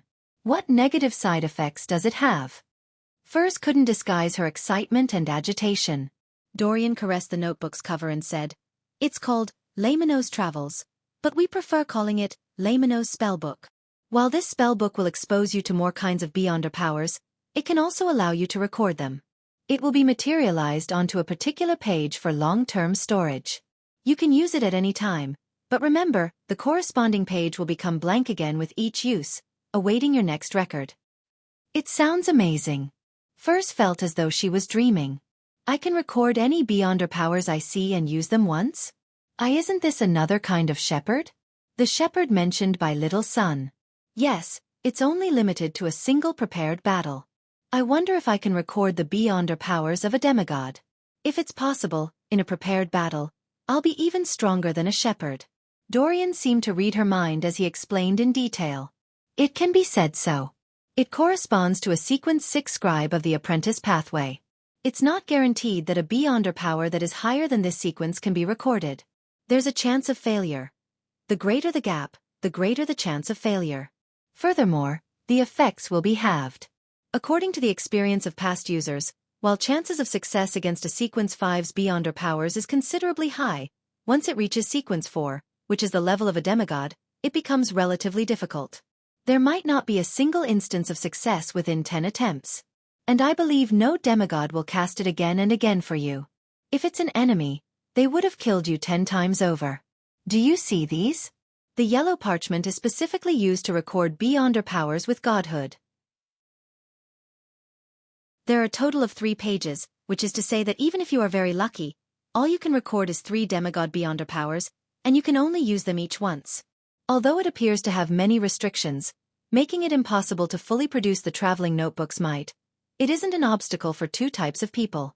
One of them is a lucky person, while the other is someone with a large organization or faction backing them, the kind which has a demigod helping. Furs instantly thought of seeking Mr. Fool's help to display his powers so that she could record them. However, she immediately found it sacrilegious as she hurriedly apologized inwardly. Following that, she sincerely hoped that the supposedly strongest Mam Hermit in the Tarot Club would quickly become a demigod. Dorian noticed that Furs's thoughts were going astray as he continued. The pages like Goatskin can record the Beyonder powers of a sequence 5 or 6. There are a total of 10 pages, and the effects would be more than half of the original, roughly 70 to 80%. The remaining pages record Beyonder powers below sequence 6. There are a total of 25 pages, and the effects are almost equal to the original, but they are still slightly inferior. Due to some developments in the past, the spellbook still has 5 pages with Beyonder powers left. The rest are blank. You can test them for yourself. Dorian paused before saying with a solemn expression, Before giving it to you, I have to seriously warn you that it has negative effects. After using it each time, it will make you get lost, and it's the kind that causes you to encounter danger. You have to draw a bit of your blood to smear it on the cover evenly to reduce the effects. Remember, don't underestimate getting lost. You must resolve it as quickly as possible. Yes, teacher, Furs replied seriously. Dorian then handed Le Minot's travels to Furs. This is my gift. Teacher is really nice. Furs pursed her lips and asked, what's the name of that student who betrayed you? What does he look like? If there's a chance, I wish to seek vengeance on him for both you and Mr. Lawrence. No, don't think about it. You are much weaker than him. Back when he betrayed us, he was already a scribe. Now, he might even be a traveler, Dorian said solemnly. However, you do need to remember him and avoid him. His name is Louis Veen. I'll draw a picture of him later. All right. Furs nodded. On the future, in the pirates' dining hall, Klein met Katlia, who was exiting just as he walked in. The lady was no longer as pale as the previous night. With a pair of thick glasses, she calmly said, make your preparations. We will be arriving in those waters in a while. That fast? How far exactly did we fly last night? Klein was taken aback. Chapter 647. Sea of Ruins. Although Gehrman Sparrow didn't show it on his face, Katlia seemed to notice the surprise in him. She simply explained, it's a kind of flight that makes it impossible for the death announcer to continue its pursuit. Just as she said that, she discovered that Gehrman Sparrow had completely changed his attire. He wore a round neck shirt, a brown jacket, pantaloons with a dark-colored cap. He didn't look like an adventurer and instead resembled a native of the city of Generosity, Byam. According to Nina, his clothes were drenched by a huge wave last night. Does he only have one set of decent clothes? Katlia recalled and found the reason. She wasn't surprised by this. She even felt that it matched Gehrman Sparrow's insanity. He only had one set of decent clothes, spending the rest of his money on mystical items, beyonder weapons, spirituality charms, with the sole goal of raising his strength. It's no wonder the King of Immortality gave up. All he did was attack passing ships. There wasn't enough hatred to drive him to pursue us the entire way. Yes, in front of the four kings, senior pirate admirals still have a chance to escape to a certain degree. Almost arriving. Man, I haven't completed my digestion. However, acting as the crazy adventurer yesterday seemed rather effective. The crew of the future gave a very spontaneous and warm response towards it. I should completely digest it in 2 to 3 days. And even if we entered the dangerous waters, finding mermaids wouldn't be that simple. I should have enough time. Klein nodded and suppressed his urge to ask. He planned on passing by Admiral of Stars and head to his usual spot to have breakfast. At this moment, he saw a pirate who was carrying a blue fish which was alive and kicking rush in. He went straight for a corner. Seated there was the second mate of the future, Heath Doyle. His face was nearly transparent from the paleness, and his nose bridge was rather unharmonious. Pah! The fish, which was nearly a meter long, was placed in front of Bloodless. Heath Doyle extended his hands and pressed down on the fish. He bent his body bit by bit as he inched his head downwards, plastering his face to the scales as though he was kissing it. Suddenly, the fish stiffened and, like wax meeting fire, melted rapidly and turned into a disgusting pool of flesh and blood. The flesh and blood surged into Heath Doyle's mouth like liquid as they covered his skin.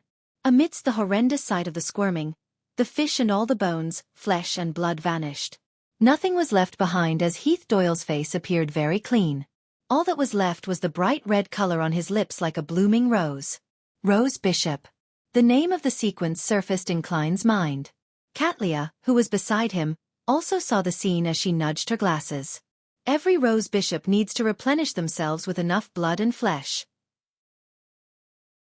That way, they can fully showcase their Beyonder powers and not lose control after being injured as a result of an intense battle.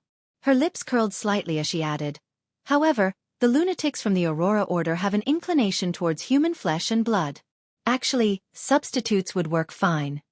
From the looks of it, this Bloodless with a bounty of 7,600 pounds is really lucky.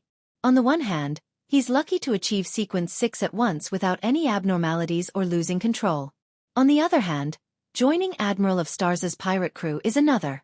Without the secret knowledge that this lady who is being pursued by knowledge possesses, he might have turned into a monster that desires human flesh and blood sooner or later, even if he didn't listen to the true creator's voice.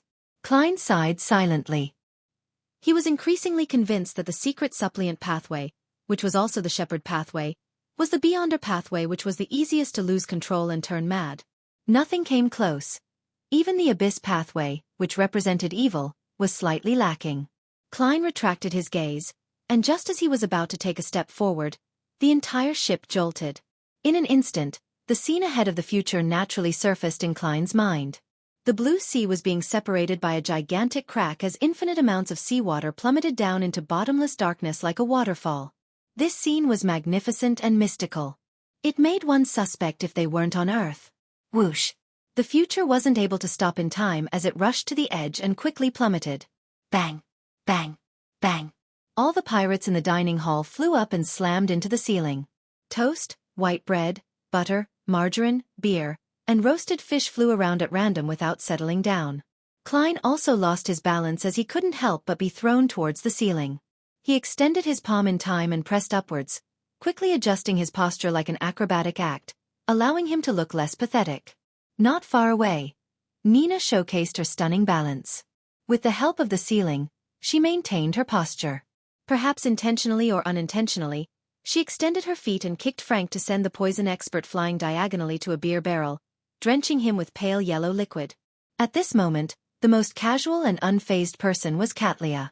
Stars swirled around her as the resplendence beneath her feet coagulated, causing her to float in midair.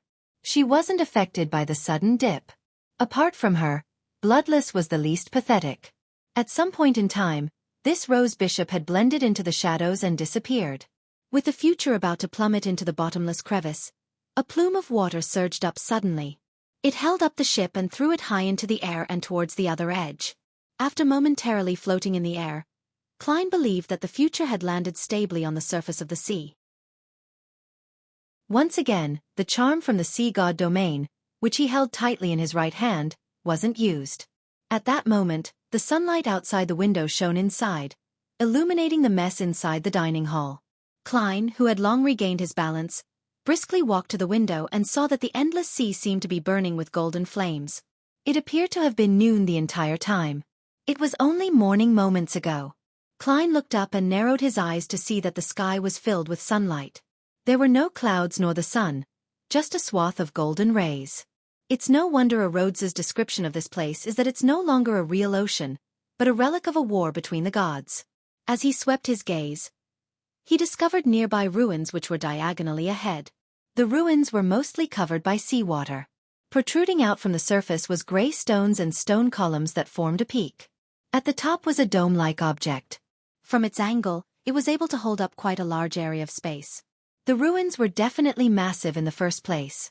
Through the transparent waters, Klein saw that its base extended to the seabed without end.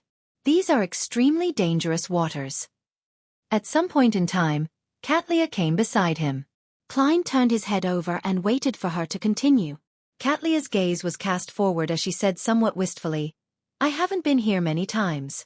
Furthermore, all my visits happened a long time ago." My and not our. That means that it wasn't with the crew of the future. Or was it back when she was a subordinate of Queen Mystic? Klein acutely noticed the terms which Admiral of Stars had used as he made a guess. Katlia didn't turn her head as she looked at the sky and sea which were covered in golden flames. No one knows where the ends of these waters are. Nor does anyone know how wide it is. Do you know what's most dangerous about this place? I should have gotten a Rhodes to give me a more detailed explanation. Klein honestly shook his head. Previously, he had nearly been caught by a demigod of the true creator. He had only survived thanks to the die of probability. Therefore, in the past 2 months, he didn't dare bring the radio transceiver back to the real world. He was afraid that the true creator, who was closely watching the region, would sense it. Hence, he didn't have an opportunity to contact Rhodes. His original plan was to seek out Septon's help through the paper crane once he approached the dangerous waters, and understand the corresponding dangers of the environment. To his surprise, they had encountered King of Immortality Agalito, and the future didn't give him any time before they arrived at their destination. Behind the thick glasses, Katlia's black eyes with a purple hue glazed over for a moment. There are many ruins floating here. There are all kinds of mutated monsters. Among them include many demigods who have lost control or ancient evil creatures. This isn't the most dangerous part. If it's only because of this, these waters would have become a hunting ground for the 7 churches, a treasure trove for them to obtain high-sequence ingredients or items. Of course, there are many monsters and evil creatures who have lost control here, but they might not be real. They can kill us, but they might not leave anything behind after they are killed. Upon hearing this, Klein made the connection to the dragon of imagination, Ankwelt. This dragon king could conjure anything through his imagination. Could it be that these waters were where the ancient gods of the second epoch fought? Klein nearly frowned. Katlia said with an ethereal voice as she continued, "Here, you will never guess what dangers you will encounter next. Perhaps you will just melt while approaching a ruin, turning into a wax-like monster. Perhaps you might turn into a rock amidst the storms from slightly deviating from the explored sea routes and end up shattering to pieces. To beyonders at our level, that is the greatest danger." Klein turned his head slightly as he sharply asked, "What about beyonders that surpass our levels?" Katlia sighed and smiled. "The waters here are filled with a voice that shouldn't be heard. The higher the sequence, the easier it is to hear it. Therefore, most demigods who dare explore these waters have ended up with problems. They either went mad or lost control, ending up lost here forever. It's no wonder the 7 churches don't send their experts here to reap the harvest. Most of them ended up with problems. Which means that there are a small number of demigods that can survive here." Enlightened, Klein looked out the window again. At this moment, the future had closed in on the ruins. Suddenly, a loud and clear panting was heard by everyone.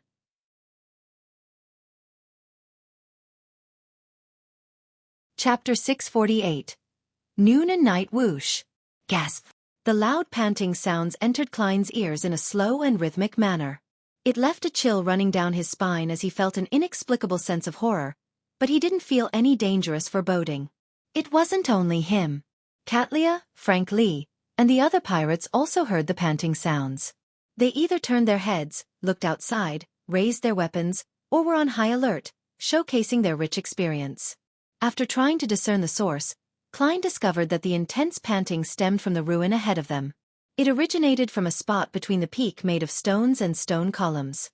At that moment, bloodless Heath Doyle floated out of the shadows. He clasped his head and softly grunted in pain. "There's a corpse. There's a corpse there." Corpse? A corpse that pants loudly? Klein's thoughts raced. Katlia, who had subconsciously removed her heavy glasses and looked towards the ruins, had her expression suddenly turned solemn. She turned her head towards the pirates in the dining hall and said, "Quick! Quickly circle around that area and do not approach it." Her voice contained a magnetic allure that jolted everyone awake. The sailors rushed out of the dining hall and headed for spots that needed help. Under Navigator Otalov and Bosun Nina's instructions, they adjusted the sails and changed direction, passing by the ruins from a relatively great distance. Only when the peak formed by stone and stone columns vanished beyond the horizon did bloodless Heath Doyle lower his hands, his expression no longer in pain. Upon seeing this scene, Klein narrowed his eyes. He felt that this Rose Bishop, the second mate of the future, might be a huge latent risk on this voyage. This wasn't because of his contempt towards beyonders of the secret suppliant pathway, but a judgment he made from combining the Admiral of Stars's description and how Heath Doyle had reacted. Just now, Heath Doyle was the only one in pain while everyone heard the loud panting. He instinctively believed that there was a corpse buried in the ruins, and Katlia's reaction after her observation proved his words. That means that even if Heath Doyle doesn't proactively listen to the true creator's voice, just by having the beyonder powers of a listener is enough to make him hear more than the average person and most low and mid-sequence beyonders in ordinary environments. Hence, he was affected the most and obtained more information on the danger when we encountered the panting sounds while being sufficiently close to the source of the sounds. Here, it doesn't mean that problems can be resolved by avoiding similar ruins. Because according to Katlia, these waters are filled with voices that can make a demigod lose control. Voices that shouldn't be heard. If Heath Doyle were to be in an inadequate or overly adequate state one day, he might end up hearing those lethal whispers. Similarly, even if a Sequence 6 Rose Bishop is inferior to a demigod who is good at listening, the gap can't be too huge. In terms of the die of probability, just 2 points, not 1 point, is enough to have Heath Doyle hear voices he shouldn't hear to go mad or lose control. I have to warn Ma'am Hermit, even though she should have long figured this out and made the corresponding preparations. Klein retracted his gaze and heard his stomach groan softly. He had yet to have breakfast. At this moment, beer was splashed across the floor. Butter had been splattered everywhere. All kinds of food, roasted fish, toast, white bread, were strewn across the floor or hanging off of something. All of them had become somewhat dirty. It should still be edible by peeling off the outer layer. Klein looked at a piece of bread that was leaning on a table leg, in a dilemma on his course of action. This was at odds with Gehrman Sparrow's persona.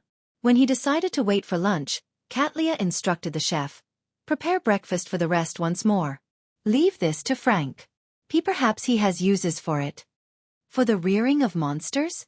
Klein lampooned inwardly. After a while, he finally had breakfast which wasn't as sumptuous as before.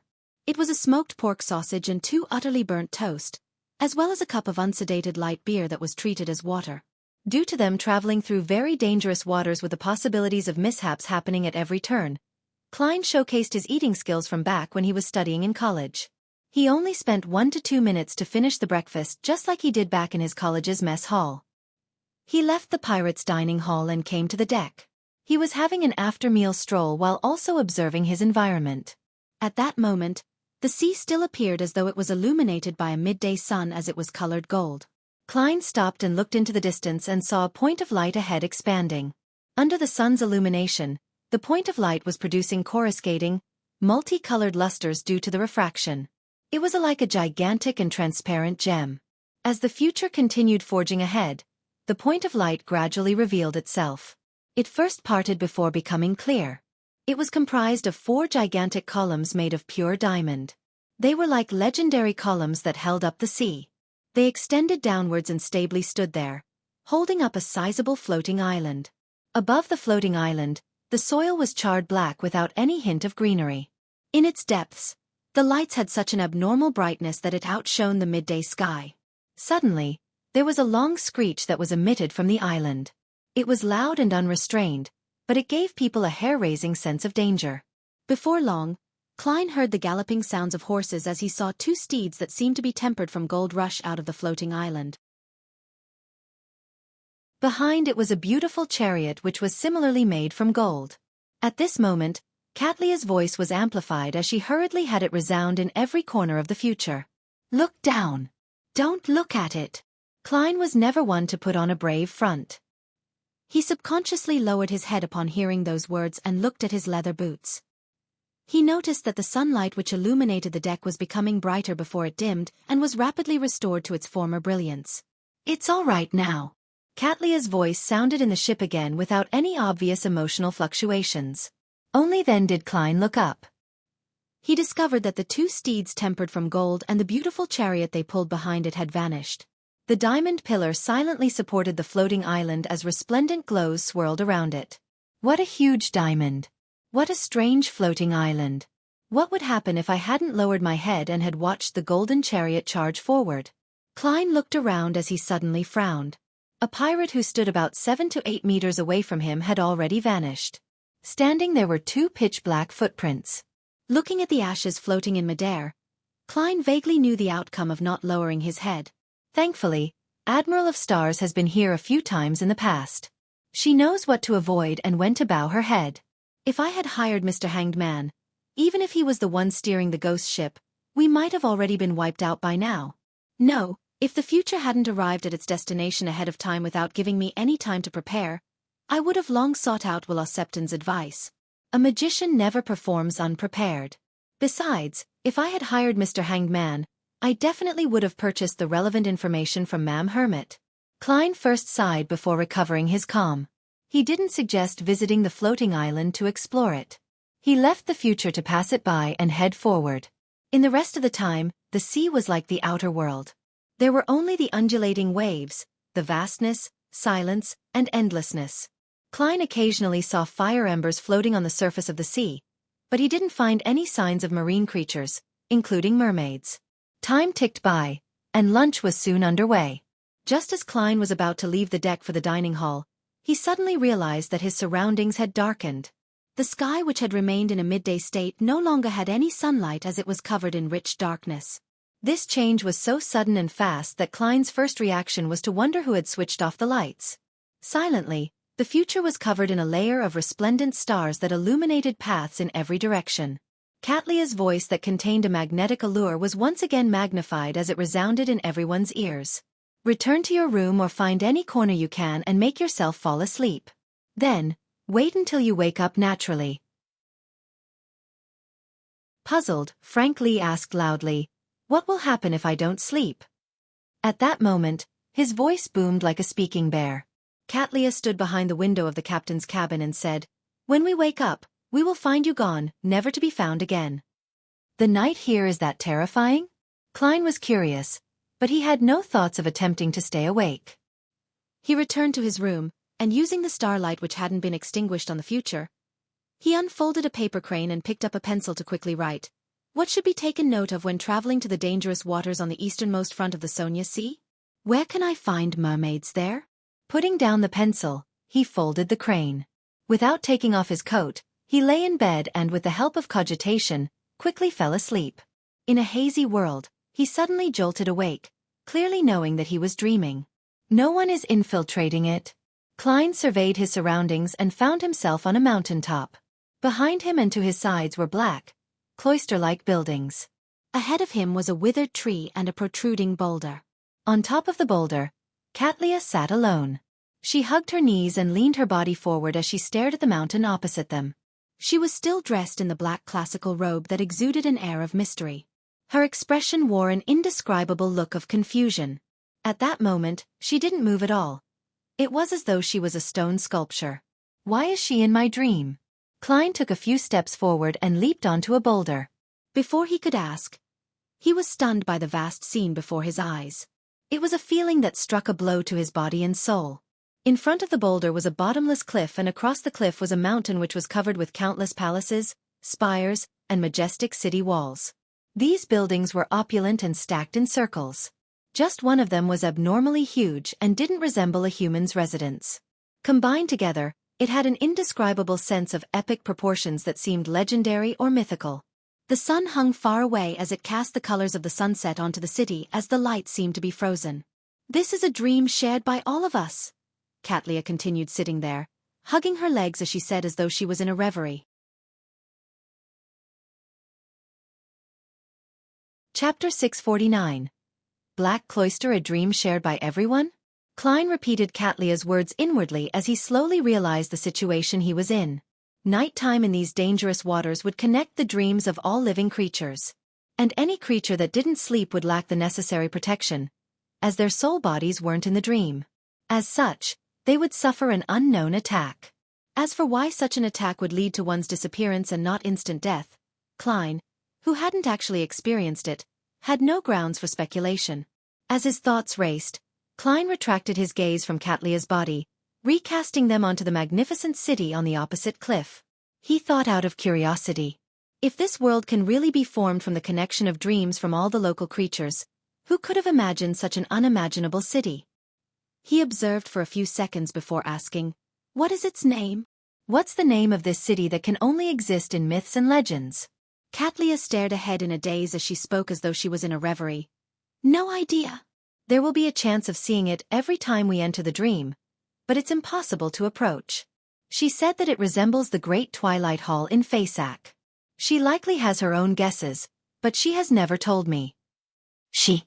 That Queen Mystic?" "The Great Twilight Hall is where the Church of the God of Combat's papal chair is." Klein surveyed the area and deliberated before saying, "I plan to look around." He believed that the future wouldn't leave these waters anytime soon. He would definitely encounter more nights and enter this dream world several times. Therefore, to defend against any accidents and to obtain intel, it was necessary for him to explore the area. And the exploration no doubt needed a partner. Katlia remained sitting there, hugging her knees. Her tone remained ethereal as she said, "Not interested. This isn't what a mature pirate admiral should say. You could have been more euphemistic. Ma'am Hermit, you resemble a young petulant lady." Klein was taken aback as he suspected if he had misheard. This was in conflict with the Admiral of Stars he had in his mind. Thinking of how Gehrman Sparrow also had his side of not being afraid of dirt and hardship, he came to a realization. He quickly made a guess. Katlia isn't completely awake in the dream. She is able to know that she's in a dream, but she's unable to effectively control it. That is to say that she would unknowingly depict the feelings buried deep in her heart, and reveal some of her personality which she usually suppresses. It's no wonder she said that she was never able to approach that miraculous city. It's because she never had the intention of exploring it herself. Klein thought for a moment and deliberately probed. We might be able to discover something over there. Not going, Katlia didn't hesitate to reply, but she never shook her head. I'll be here waiting. Waiting. She really is in a semi-unconscious state. Klein made the judgment based on her reaction and tone. He didn't waste any more time and turned to leap off the boulder. Pah! Klein's feet stepped on the ground as he subconsciously looked back. Katlia remained sitting there hugging her knees. There wasn't anyone around, and the congealed sunset from the city opposite her shone over, producing a long shadow for her, blending with one of the shadows produced by withered trees. A gentle mountain breeze blew as the black figure gently shook. Katlia didn't move as she stubbornly waited on the spot. At such times, there's a need for a psychiatrist to interpret the dream's emotions. This has nothing to do with the revelations obtained from divination. Klein curled his lips and surveyed his surroundings to seek a direction in which to explore. He discovered that regardless of the direction he took, he would end up at the black buildings formed from the cloisters. There was a towering wall that isolated it from the cliff. No matter how the exploration was made, one had to pass by the cloister unless once jumped down the cliff. Since there was no other choice, Klein went directly to the pitch-black door of the cloister. The door was nearly 10 meters tall, and it didn't look like it was prepared for human use. Klein sized it up for a few seconds, took a deep breath, and extended his hands to push at the ends of the door. A creaking sound followed. The door's weight far exceeded Klein's imagination. His muscles bulged as his face flushed red. Yet, he was only able to move the door by a tiny bit without being able to push it open. Thankfully, it's only a dream. As long as there's reason to believe, I can raise my strength without truly activating creeping hunger. Klein exhaled and made his left glove be tainted with a paleness. In the midst of dark green sparkles, he obtained the strength of a zombie. His arm turned thicker as his legs swelled. Screech! A deep grinding sound boomed as the door slowly opened to reveal its interior. The two dark spires and the black buildings were connected by covered bridges as they surrounded a vast grayish rock square. There were plenty of holes in the square. Embedded in them were huge arrows. There were flaming stacks in various spots as if they had previously encountered an attack. Klein passed through the cave's entrance and entered the square. Unsurprisingly, he saw Frank Lee, Nina, Ottolov, and company there. This is their dream? It doesn't seem so. Or should it be said that everyone's dream is limited to themselves? They will then be randomly placed somewhere in this world? Klein guessed without confidence. Frank Lee was the closest to him. He was holding a shovel and digging at some rubble. Beside him were the white bread, toast, and roasted fish which had previously fallen to the floor. He plans on using them as fertilizer. He's planting things even in his dreams. Klein went over and casually asked, "What are you doing?" Frank didn't stop, but he revealed a smile. "I'm cultivating some little things. They need to sleep in the soil for some time before they can grow big and proliferate." "What's their use?" Klein asked, both worried and curious. Frank beamed and said, "They're a crossbreed of fungus. It can make bulls produce milk. This way we can obtain more milk, allowing more people to drink good milk." "Spare those bulls." Klein's face twitched as he asked, "Will it succeed?" "There's no problems with the effects, but I'm very worried that they can't reproduce," Frank said with a frown. "May death forever favor them." Klein prayed as he walked past Frank Lee and headed for the black building's entrance across the square. Along the way, he passed by Nina and Navigator Ottolov, who were drinking beside a collapsed pillar. "Have you ever thought of leaving the pirate crew after you're older to find a man to marry and settle down? I don't think anyone wishes to drift out at sea their entire lives." Ottolov took off his pointed bonnet and revealed his slightly hoary hair. His eyes and tone informed Klein that in between the lines, he meant, "If you wish so, why not consider me? Mr. Navigator, you are old enough to be Nina's father. You need to consider your health. Passing by, Klein couldn't help but lampoon when he heard the conversation. Nina gulped a mouthful of beer and looked in a particular direction. No, that's not the life I wish to lead. Before joining you, I once attempted to settle down in the east coast of Faisac and not be a pirate again, but I was unable to bear with the boredom. I have to lug wood and move things every day, and I can only stay at home at night. I'm not allowed to go to the bar or go out hunting in the wilderness. Such a life seems constant and unchanging. Furthermore, I suffered all kinds of criticism, tolerating those irritating people. I have to worry about the cops even if I wish to beat them up. It's still better on the ship. Although it's boring most of the time, we can often go to different places and encounter different matters. Heh. Even the most boring times can wreck those fellows, training them into passable pirates. I can also tell them that the one who performs the best every month can spend the night in my room. Then, I'll watch them excitedly enjoy the torment. Of course, spending the night and having sex are different. It depends on my mood. A true female pirate. Everyone wishes for something different. Klein neutrally gave a comment and didn't believe that there was anything wrong with Nina's ideas. I won't disagree with her choice, but if she often kills, engages in arson, and plunders, I don't mind using her head to exchange for a bounty the next time we meet. Klein retracted his gaze and arrived at the suspected entrance of the black buildings and spires. Subconsciously, he turned his head and realized that the shadows in the corner seemed normal, but there was something different about it. Bloodless Heath Doyle? He hides in the shadows even in a dream?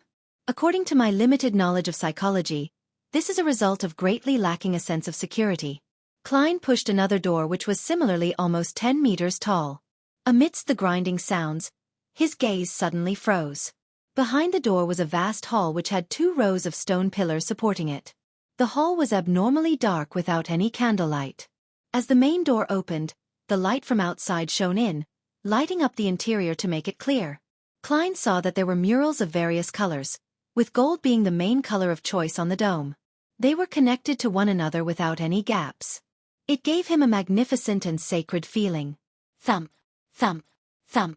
A figure had its back facing Klein, using the axe in its hand to chop at a long and huge tree.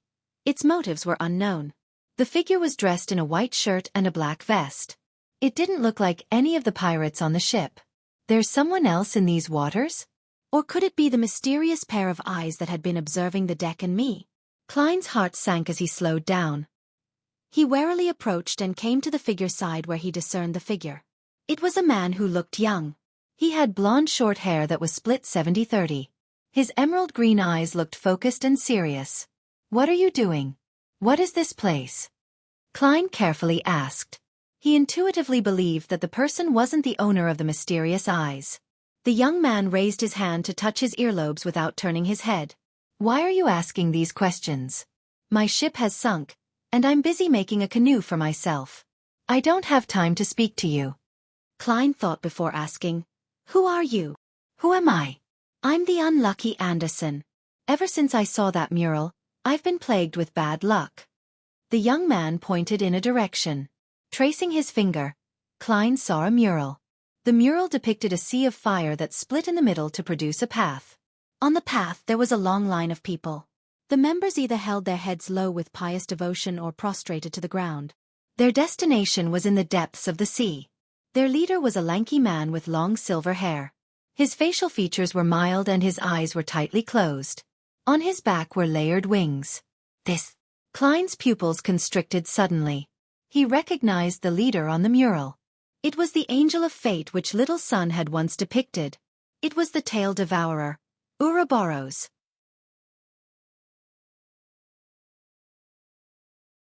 Chapter 650. The unlucky Anderson. After recognizing the leader on the mural, Klein subconsciously suspected that it was something from his dream. However, he quickly rejected the idea. This was because the unlucky Anderson wasn't someone he knew. He was also not someone that had left an impression on him. There was a low chance of him being the extension of his own dream. And Anderson had clearly said that he became unlucky after seeing the mural. It was strongly tied to the mural, so it could only be the case that the mural was part of Anderson's dream. As he focused and looked carefully, Klein quickly realized that the mural was somewhat different from the mural that Little Sun saw in the true creator's abandoned temple. The background here was a sea burning with golden flames, while the previous one was that of a desolate plain. The destination here was the depths of the sea, while the previous one had a destination of a distant mountain. On the mountaintop was a huge cross and figure hanging upside down. The bottom of the Angel of Fate Ouroboros's feet was black slush with heads pointing down and fishes stuck inside. Previously, it was a meandering river. It's a different mural, but more of a memory from different stages of the same pilgrimage. Klein nodded with a guess. A similar scene surfaced in his mind. A very long time ago, in a particular period of the Fourth Epoch, Ouroboros led a devout group of pilgrims or the remnant believers of the true Creator. With many powerful enemies in pursuit, they rowed a boat through this sea. Due to certain reasons, he abandoned the boat. With the help of the true Creator or his own powers, he parted the sea and led the devotees through it and into the forsaken land of the gods, leaving behind the kindling for organizations such as the Rose Redemption and Aurora Order. In the forsaken land of the gods, they tore through desolate plains, and on the pilgrimage, they built temples along the way. And one of them was discovered by Little Sun and company. With how Will Septon was forced to restart a cycle and be reborn as a baby, the Tail Devourer is likely still alive. Does this mean that he eventually arrived at the destination with the pilgrims, the holy residence of the true Creator? Does this mean that the holy residence of the true Creator is somewhere in the forsaken land of the gods? With this in mind, Klein suddenly felt a baffling sense of wistfulness. If my theory is correct, then that means that no matter how the City of Silver tries to save itself, or how they continue passing the flame, once the true Creator completely awakens or is restored to his original state, they would unavoidably head towards destruction. When you are very close to the divine kingdom or holy residence of an evil god, your survival has nothing to do with your struggles. This is like the bubbles produced when sea waves surge to the shore.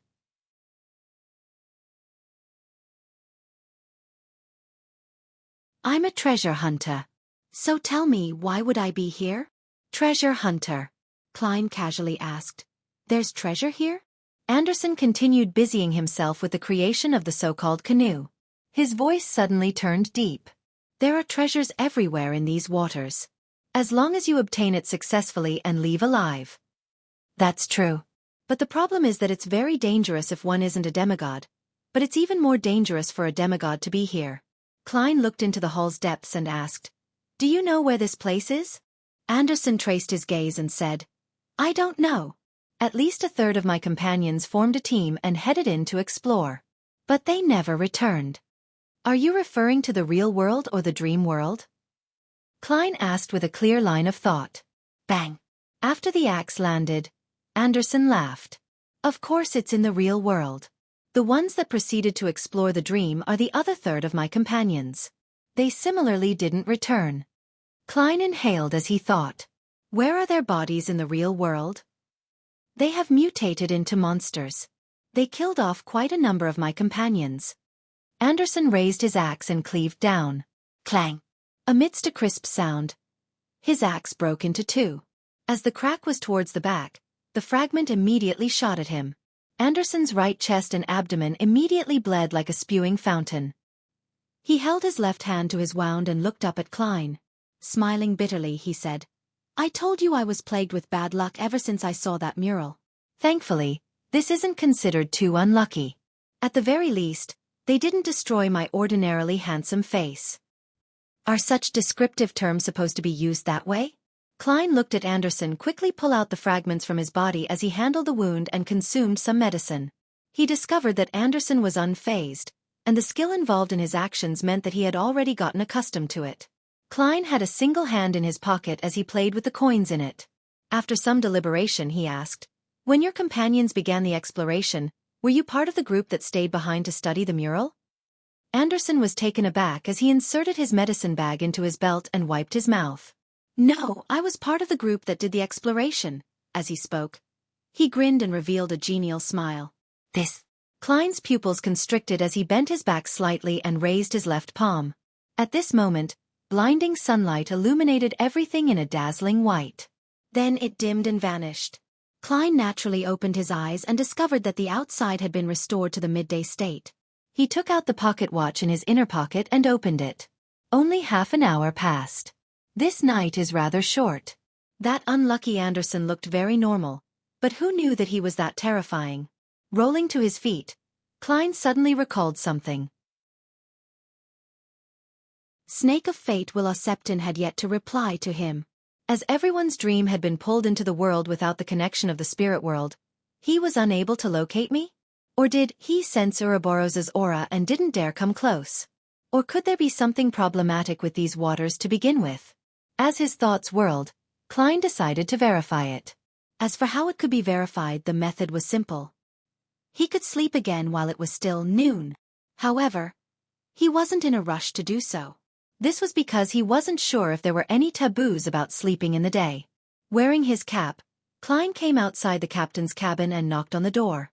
After 3 knocks, he retracted his hand and patiently waited. Before long, Katlia opened the door. She no longer looked as lost as she was in the dream. She had worn her heavy glasses once again. "Is sleeping in the day all right?" Klein asked directly. Katlia nodded. "Yes." After answering, she hesitated and asked, "It seems you were very proactive in that dream?" Realizing how much danger lurked in these waters, and thinking about how he would be forced to show some of his abilities, Klein decided to proactively lay the foundations of his future explanations. He looked at Katlia and smiled politely. "Yes. This is a gift bestowed upon me by my lord." "My lord." Under Katlia's thick glasses, her eyes clearly shimmered. In a rare instance, she frowned slightly and eased them without asking any more questions. Klein thought for a moment, then he added, "Be careful of Heath Doyle." Katlia clearly understood what he meant and directly answered, "Don't worry. He has a sealed artifact which has a negative effect of him only being able to hear voices from nearby." That's a smart use of a negative effect. Klein didn't drone on as he took off his hat and bowed before returning to his room. He lay down once again and used cogitation to fall asleep. In the dream world, he woke up and saw the familiar pitch-black plains and black steeple. Phew, it's still possible to connect. Klein heaved a sigh of relief and traveled into the steeple. In the usual place, he saw the scattered tarot cards and the new words.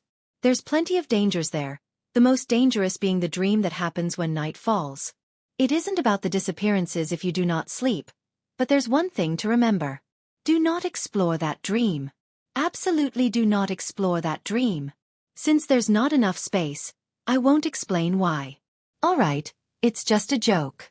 The reason is that the area contains some of the dreams left behind by a deity. You're tuning in to the Xiaofan's Wuxia Tales YouTube channel.